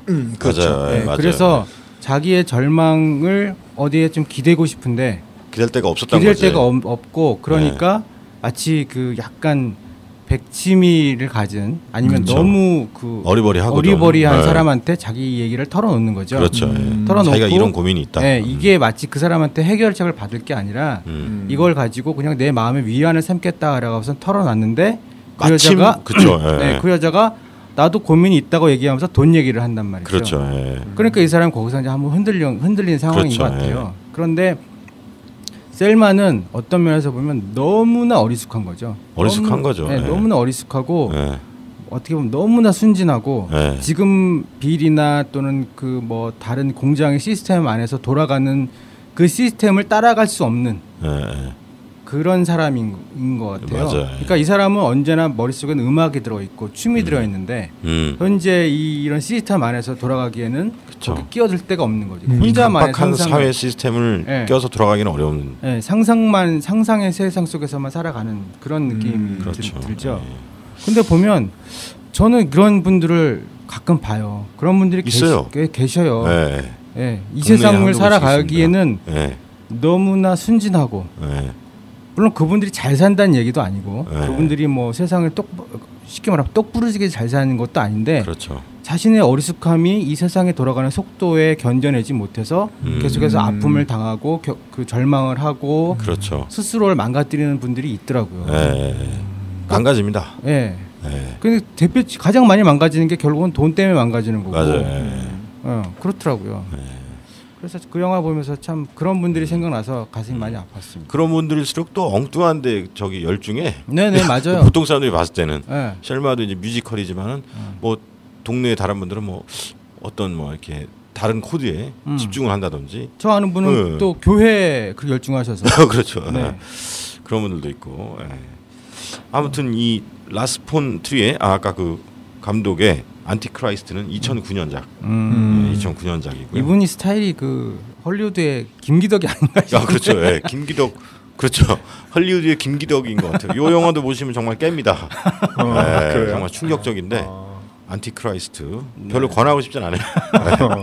난 이 두 편 외에는 이 감독의 작품을 본 적이 없기 때문에 근데 뭐 어둠 속의 댄서도 그랬고 도그빌도 그랬고 특히 어둠 속의 댄서에서는 그 셀마가 착하잖아요. 네. 정말 착하고 남한테 피해를 주는 사람이 아니잖아요. 네네. 사람들이 되게 셀마한테 되게 친절하고 네네. 셀마를 되게 우호적으로 대합니다. 네네. 빌도 그랬고요. 네네. 근데 셀마가 이제 그 빌을 죽였다는 재판정에서 네. 다 셀마를 비방해요. 그렇죠. 비판하고. 네. 그러니까 그런 모습을 보면서 인간의 어떤 그 추악함 이런 그렇죠. 것들을 근원적으로 드러내죠. 그런 것들을 보게 되는 거죠. 도그빌에서도 마찬가지거든요.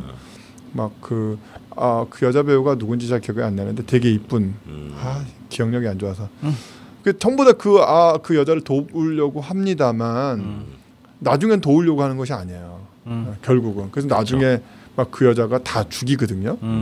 다 죽이는데 그 사람들이 죽으면서 또 이렇게 쾌락 쟤들은 죽어도 돼 이런 느낌을 받았었거든요. 도그빌에서.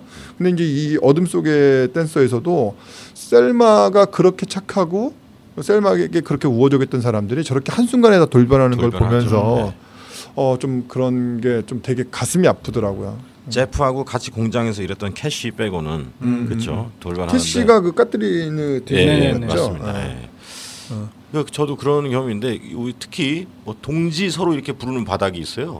그 조직에서도 보면 저 손 던지고 그러니까 어떤 사람이 궁지에 몰렸을 때를 봐야 돼요. 사람은 궁지에 몰렸을 때 그 사람을 이제 같이 부하 내동하면서 그 마녀 사냥하는 그러니까 양쪽의 입장을 들어보기보다는 그때 이제 되게 친한 척하다가 평상시에는 그때 이제 까는 양반들이 있어요. 그 양반들을 살아가면서도 해주셔야 그렇죠. 됩니다. 네. 또 갑자기 옛날 생각나. 그런 경험들이 이제 살면서 한 번씩 있을 거고. 아무리 우울해도 우울한 내색을 하지 않는 소금 사막입니다. 제가 또 요즘에 이제 다른 업계 쪽 복지 업계 쪽에서 계신 분 중에 이제 뭐 형님이신데 1급 시각장애 를 앓고 있는 분이 계세요. 그래서 그분을 이렇게 뵈면 이 시력을 잃는다는 것이 얼마나 이 그렇죠. 고통스러운 일일까. 그분이 이제 전철역이나 이렇게 어디서 만나요 이렇게 하면 이제 오시긴 하는데 이렇게 옆에서 이제 부축을 받아야 돼요. 완전 실명은 아닌데 그래도 거의 잘 안 보이죠. 대단히 불편하시고 그분하고 이메일을 주고받을 때는 18포인트 정도 이렇게 쳐달라는 요 메시지가 들어있습니다. 그러고 때문에 자꾸 저도 까먹었는데 근데 그 정도 18포인트로 해야 모니터에서 그것도 모니터를 눈 이렇게 가까이 붙여서 아주 가까이 이렇게 붙여서 이렇게 보시더라고요. 그분은 이제 예전에는 시력이 좋으셨는데 점점 나빠지는 케이스이신가요? 예전에 한때는 시력이 좋았는데 어떤 계기로 이제 안 좋아지셨 분이죠. 그러니까 그 예전에 이제 장애와 관련돼서 그러니까 뭐 그 비장애인이 장애를 입었을 때 그 느끼는 심리적 상태는 그건 굉장히 크다고 하잖아요. 그러니까 기존의 장애를 이제 처음부터 가지고 태어나신 분들은 이제 그것들을 극복하려고 노력을 하거나 아니면 뭐 어떤 그런 모습들도 실제로 많이 보여지고 있고. 근데 이제 비장애인이다가 뭐 사고나 사실 비장애인들이 뭐 이렇게 다니다가 장애를 입을 가능성은 굉장히 많잖아요 이 사회에서. 그렇죠. 근데 이제 그러다가 장애를 입게 되면 굉장히 좌절을 많이 하시거든요. 그렇죠. 근데 어떻게 또 사회 복지 관련된 저도 그쪽 계통이라. 그렇죠. 뭐 저 비슷한 자격은 있잖아요, 그죠? 비슷한 자격. 있으시잖아요. 네네. 자격들 다 갖고 계시군요. 저 운전면허증밖에 없는데. 뭐 자격이 중요한 건 아니지만 아무튼 특히 그 하지 절단을 당했을 때 있던 사람이 이제 침대에서 깨어나 가지고 수술 이후에 다리를 자른 후에 침대에서 자꾸 내려오려고 그러죠.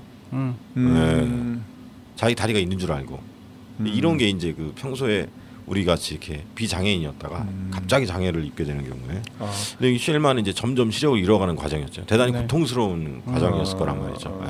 그게 좀 생각이 됐고 여기서 또 한번 생각해 볼 게 또 이 사형제도 네네. 네, 우리 락 PD께서는 이제 그 뭐야 지지난번인가 성폭력과 네. 살인 여기에서는 이제 또 사형해야 된다. 아니 저 사형은 아니고. 아 사형은 아니고. 네, 형을 무겁게 줘야 된다. 아 무겁게 줘야 된다. 네. 아 죄송합니다. 이거는 또 잘랄게요. 그러면. 네.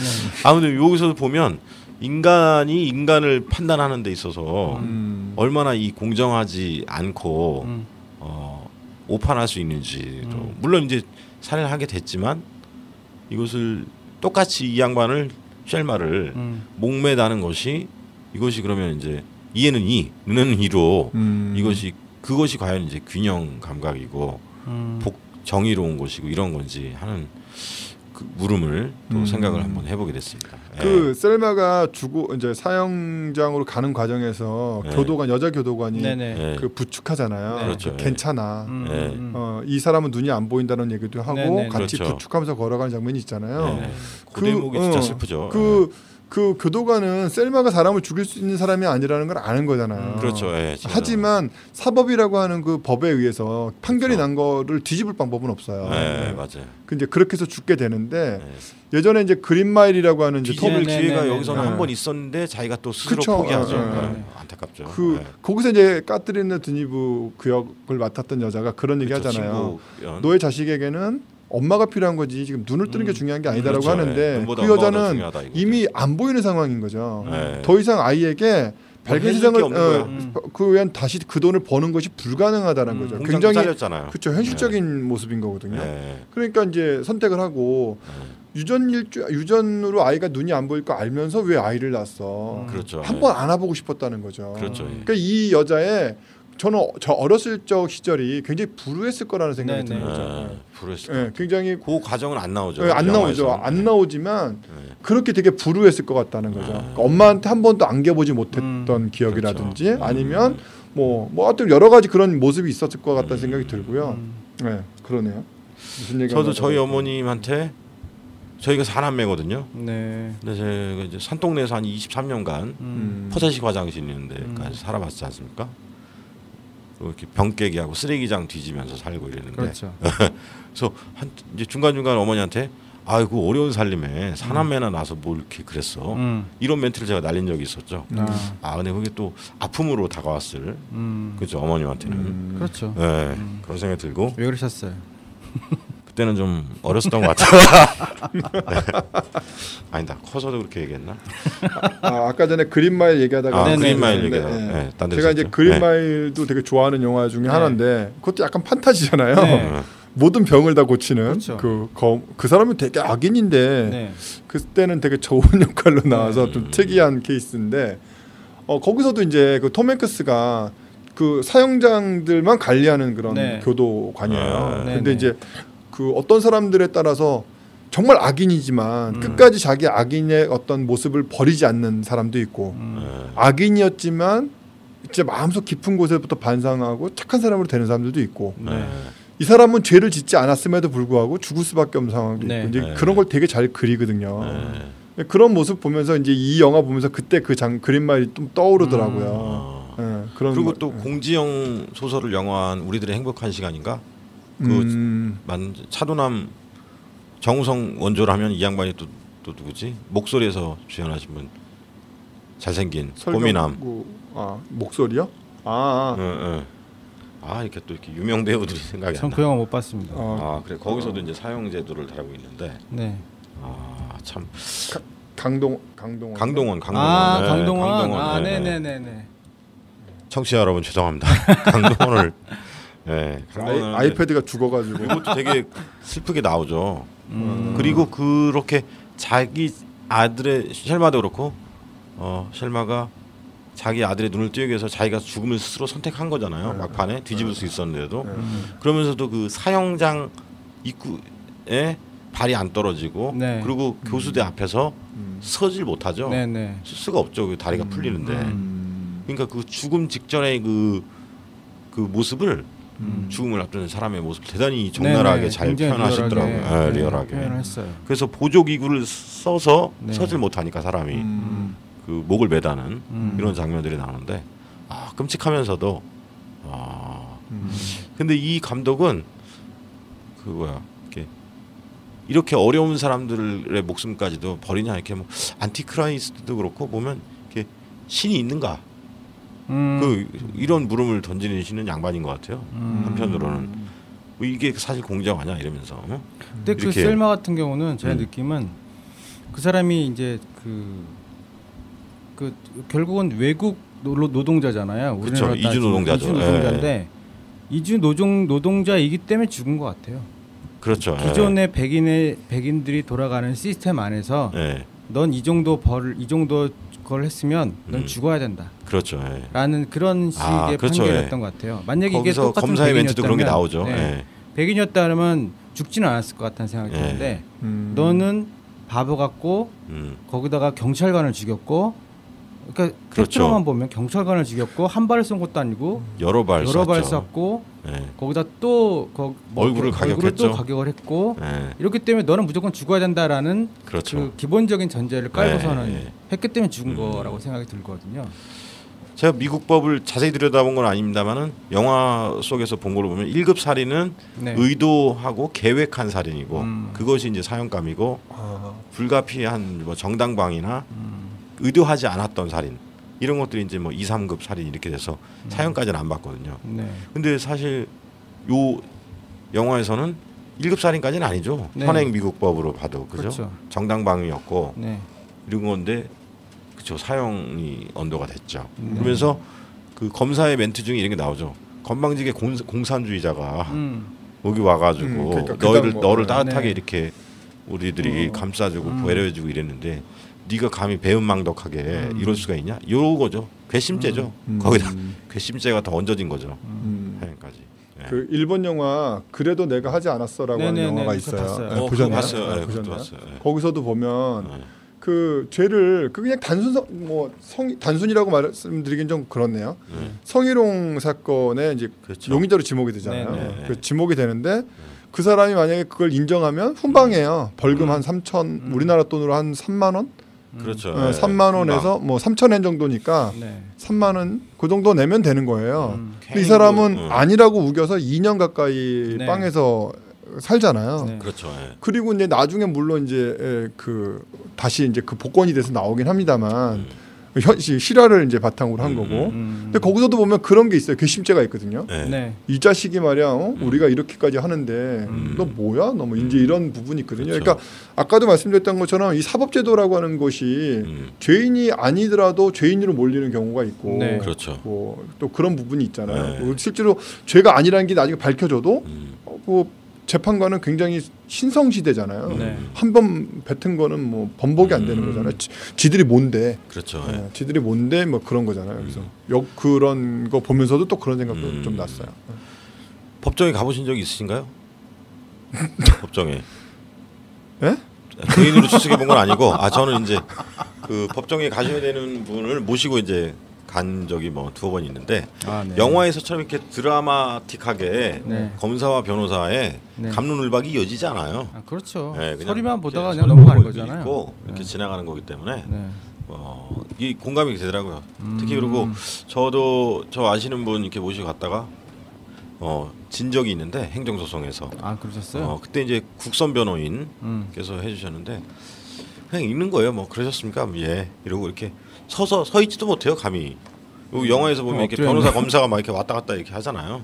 그런 거 없고 그냥 앉아서 이렇게 이런 거 이렇게 했습니다. 이렇게 다음 공판 이렇게 합시다. 근데 이 원인이 물론 국선 변호인이나 판사 검사들이 다 싸가지 없어서 이러냐 이런 것만은 또 아니더라고. 또 아시는 분 중에 국선 변호인 한 분이 계신데 너무 사건이 많은 거야. 한 사람당 맡고 있는 게 뭐 30여 건이고 거의 매일 재판이 있고 이러다 보면 이게 자세히 들여다볼 겨를이 없는 거죠. 판사도 그래요. 판사도 하루에 뭐 수십 개씩 뭐 재판이 이루어져야 되니까 자세히 들여다볼 게 없고 그런 상황 속에서 오판이나 오심 이런 게 있을 수밖에 없지 않냐 이거죠. 그렇죠. 그런데 이제 특히 사형 이런 거는 뭐 더더욱이 신중하게 봐야 되는데 인간이 인간의 사형을 판단하는 데 있어서 1점의 오류 없이 이렇게 딱 사형을 언도할 수 있을까? 법에서도 보면 유죄가 되기 위해서는 합리적인 의심의 여지가 없을 정도로 없어야 한다. 이게 유죄 그 용어인데 그럴 수 있냐는 거죠 사실. 그러니까 그게 느낌이 그래요. 저는 이게 지금 뭐 가장 대표적인 시스템이라고 생각하는 게 법인데 현재 시대에는 전 세계를 다 통틀어서 시스템의 반기를 들면 유죄인 거예요. 그렇죠. 무조건. 시스템 그 그러니까, 법이란 게 그런 거예요. 이 시스템은 무조건 옳기 때문에 여기에 반기를 들으면 너는 유죄야. 그렇게 얘기를 하고 그러니까 이번에 셀마 같은 경우도 자기가 정말 이 시스템을 잘 이해했다면 이 법 체계를 돌리는 걸 잘 이해했다면 아니면 최소한 그 비일이 자기한테 왔을 때 돈을 가져갔을 때 거기에 대해서 이게 어떻게 내가 어떻게 하면 이게 어떻게 될 거라는 거기 예상을 했다면 셀마는 그렇게 행동을 안 했겠죠. 그렇죠. 그런데 이 여자는 정말 자기의 있는 그 모습 그대로 반응을 했잖아요. 그렇죠. 빌이 가서 그 자기 부인한테 셀마가 자기를 유혹했다라고 얘기한 것에 대해서 그 부인이 셀마한테 네가 내 남편 유혹했지. 그런데 거기서 아무 얘기 안 하잖아요. 그렇죠. 그리고 올라가서 그냥 돈만 달라. 이 얘기를 한단 말이죠. 네네. 그런데 거기다 대고 빌은 뭐 같이 죽자, 뭐 나 죽고 싶다, 뭐 그리고 그렇죠. 막 그렇게 얘기를 한단 말이죠. 그럼 거기서 이 사람이 정말 좀 제대로라기보다는 시스템을 이해했다면 나는 그럼 지금 경찰에 신고하겠다. 일반인이었다면 그렇죠. 그렇게 할 텐데 그냥 자기 있는 그 모습대로 반응을 했단 말이죠. 그러니까 자기 있는 그 모습대로 반응을 하는 게 죄가 되어버린 거예요. 사실은. 그렇죠. 그런데 희한하게도 사람들이 시스템 안에서 교육을 받잖아요. 보면 뭐 중학교, 고등학교 교육을 받으면 이게 교육이라는 게 근본적으로 시스템에 순응하기 위한 교육이지. 그렇죠. 그 사람이 잘 되거나 못 되거나 하는 교육은 아니란 말이에요. 맞아요. 그렇죠. 그러니까 이야기가 그렇대요. 우리나라 모든 교육은 특히 우리나라 같은 경우는 시스템에 잘 적응하라. 시스템에 잘 적응하는 일반 백성을 만들어내는 게 교육의 목표라 이거예요. 그렇죠. 그러니까 여기에다가 난 특이해라고 얘기하면 걔는 죄인 거야 그게. 죄예요, 죄. 공부 못하면 죄잖아요 요즘은. 그렇죠. 그러니까 그게 이런 상황 속에서 그러면 우리는 어떻게 살아가야 되는가? 참 근원적인 물음이 드는 그게 거죠. 되는 거죠. 그래서 전 셀마 같은 경우는 뭐 사람을 죽인 건 맞지만 자신의 있는 그 모습을 드러낸 것, 그 모습대로 행동한 것이 죄가 되었다는 것 때문에 전 너무 가슴이 아팠어요. 그렇죠. 그거를 시스템을 그 정도로 이해할 정도면 사실 돈도 월급도 은행에다 넣어놨어야지. 그렇지. 그거 왜 그 과자깡통에 넣어놔가지고 그죠?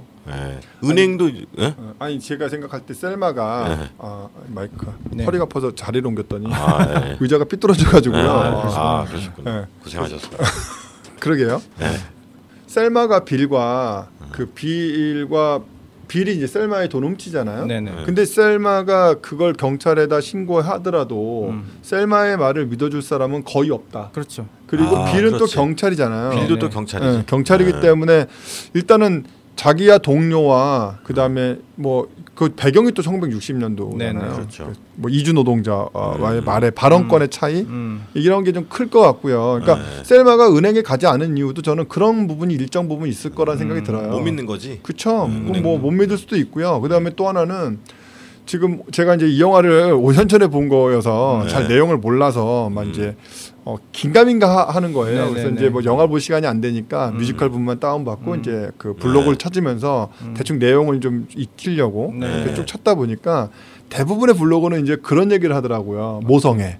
라고 하는 관점으로 이제 접근이 되는데 이게 남자들만 3명이 있다 보니까 사법적인 부분, 뭐 범죄 부분 안 나오네요. 범죄 부분에서 갑자기 그 생각이 나서 그런 거예요. 그래서 접근 자체가 저도 원래 저희가 소개하는 영화의 기획 자체가 왜 범죄 영화의 동기는 병원비냐 요거잖아. 그래서 지지난해에는 또 배틀 인 세틀에서는 미국 사회가 그래도 인권과 그렇죠. 표현의 자유, 집시법, 집회와 시위 자유 이런 것들을 좀 우리나라보다 낫구나. 요게 결론이었잖아요. 근데 이번에는 물론 이제 세월이 많이 지났습니다만 여전히도 미국은 그렇죠. 그 의료비, 요 병원비만큼은 아직도 어두운. 그 영화 시코에서 보면은 2억 인구 중에 5천만 명이니까 거의 한 25% 정도가 이제 이 쉘마와 같은 의료 사각지대에 있는 국민들이죠. 존 큐에서도 존 큐에서도 나오죠. 자기 아이의 어떤 그 심장이 비대인가요? 간이 비대인가요? 아무튼 심장병. 네. 그거를 그런 병이 걸려서 네. 그 병원을 찾아가는데 의료보험이 안 되잖아요. 네. 근데 의료보험을 들어놨는데 네. 약관이 바뀐 거죠. 그렇죠. 네. 근데 그 부모는 그거를 알 수 있는 상황이 아닌 거예요. 네네, 사실 보험회사가 뭐 약관이 바뀌었습니다는 거 누가 읽어보냐고요. 그렇죠. 그냥 한 바뀌었나 보다 이런 거거든요. 근데 거기서도 보면 그 약관이 바뀌어서 안 된다. 난 보험료 다 냈잖냐. 그렇죠. 근데 안 되는 거죠. 그런 거죠. 그러니까 미국은 민간 의료보험이 그 의료보장 제도를 시스템을 민간 의료보험사에 맡겨놓은 이제 국가인 거잖아요.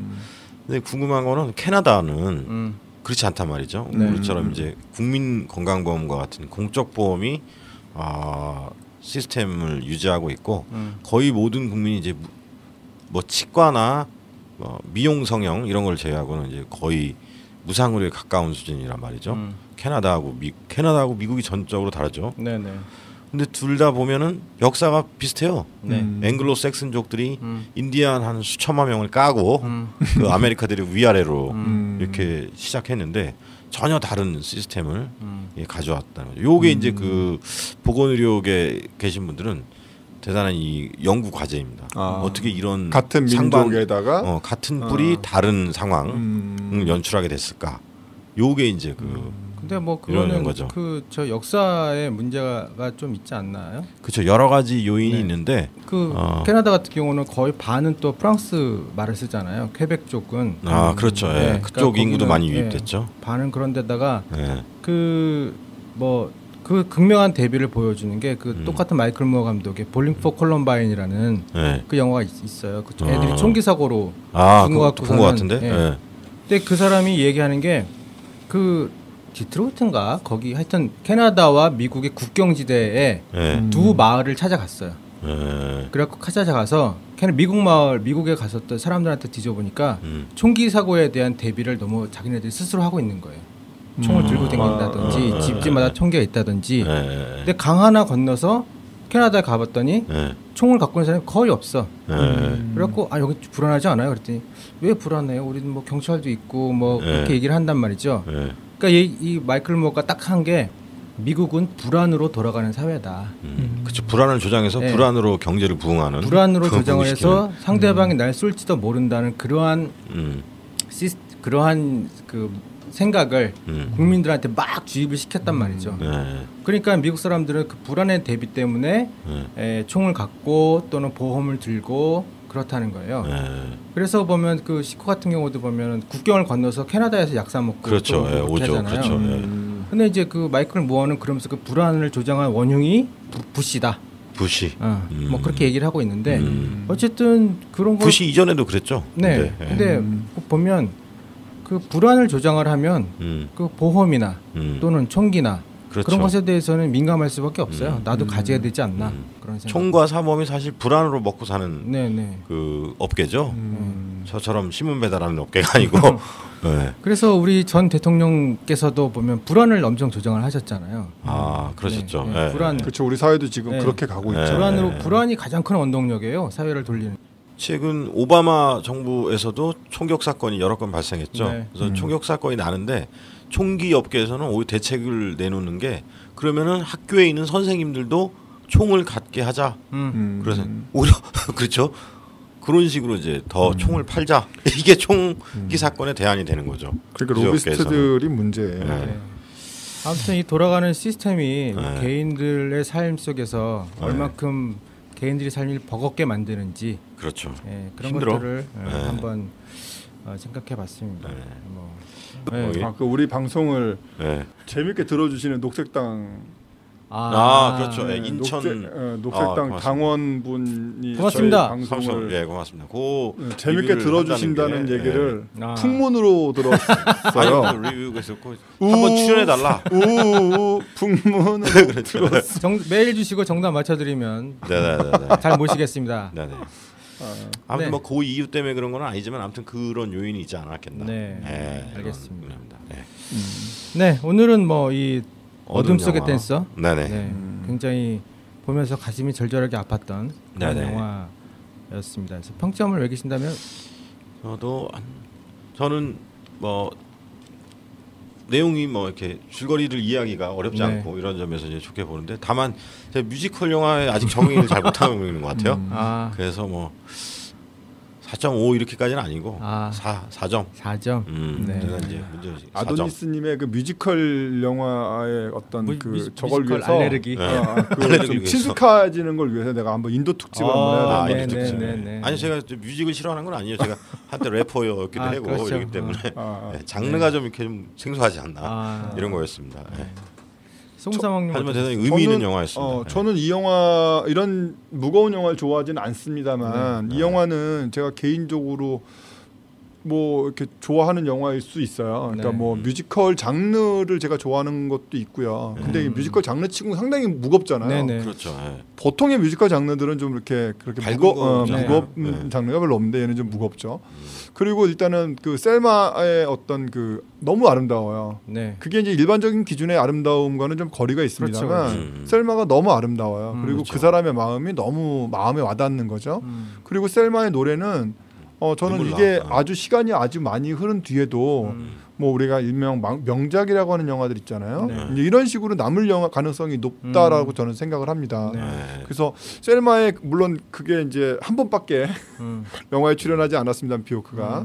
하지만 이 영화는 정말 기억에 오래 남을 영화이고요. 전 그래서 이 영화는 뭐 스토리나 뭐 이런 것보다는 뮤지컬 쪽에 그다음에 그 셀마의 연기력 뭐 이런 것들을 감안해서 높은 평점 드리고 싶어요. 4.5점. 4.5. 네. 고맙습니다. 뭐 고마울 일은 없죠. 저는 사실 무거운 영화는 가벼운 영화를 한 5편 정도 보면 이제 무거운 영화를 한번 봐줘야 된다 이 생각을 하거든요. 무거운 영화를 보면 너무 무거워져서 힘들어서 저는 뭐 연기도 좋고 또 촬영 기법도 좋고 음악도 좋은데 너무 무거워서 제가 힘들더라는 생각에 3.5점 정도. 3.5점. 무거웠기 때문에 그 정도.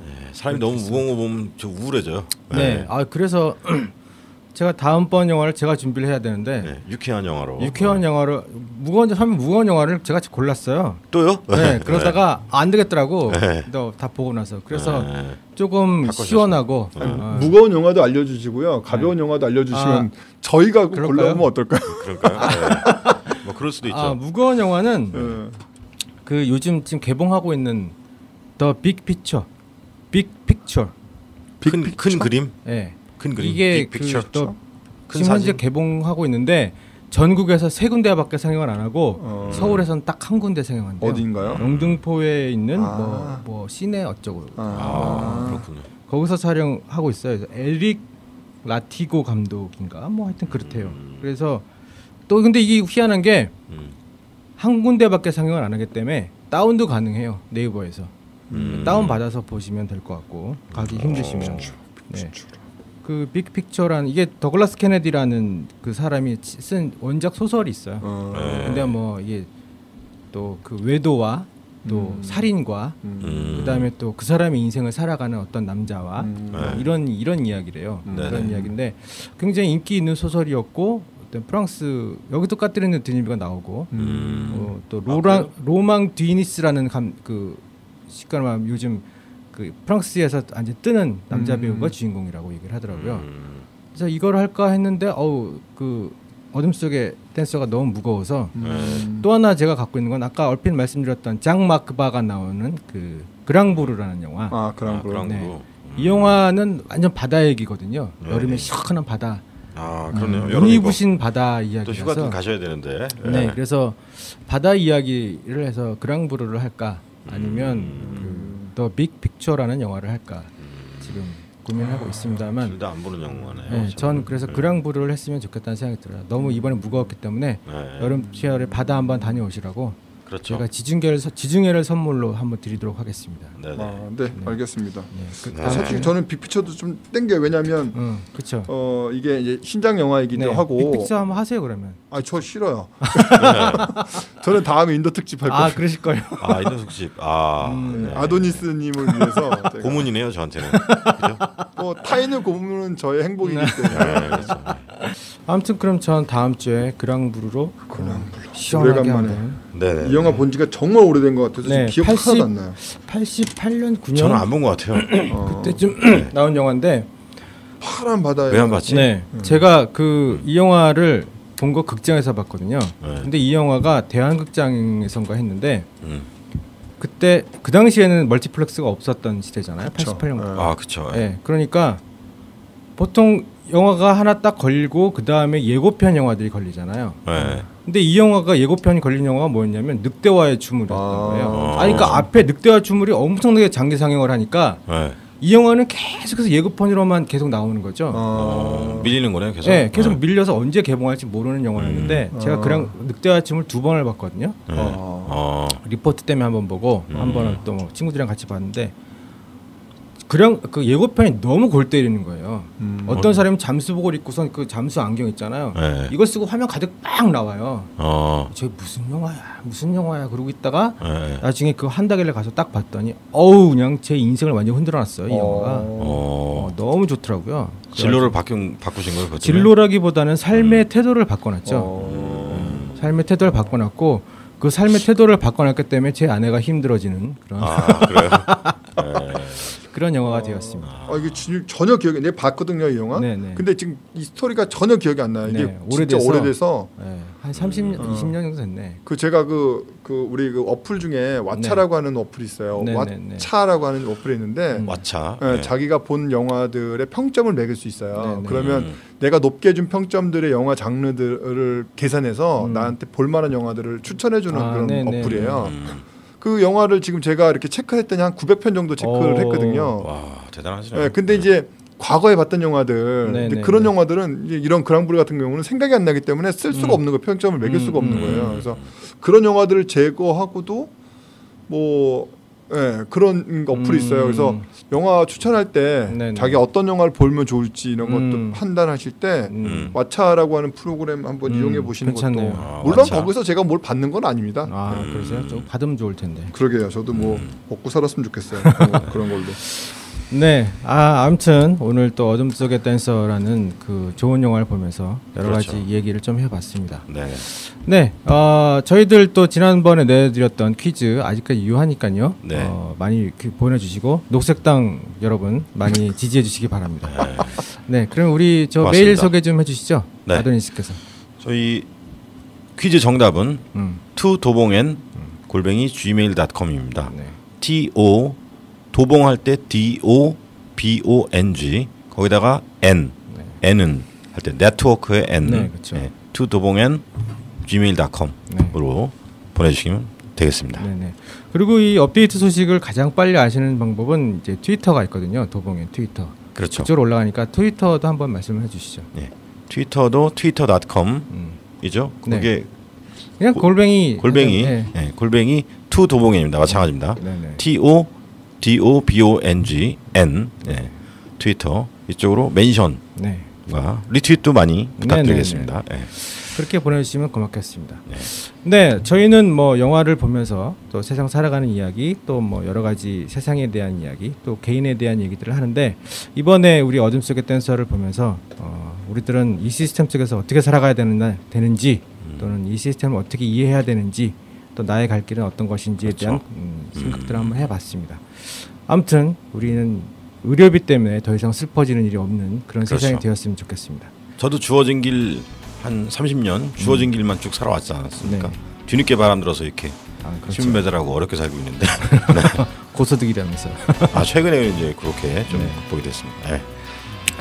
네, 아무튼 여러분 들어주셔서 감사드리고요. 다음 주에 또 여러분 찾아뵙겠습니다. 네, 고맙습니다. 고맙습니다.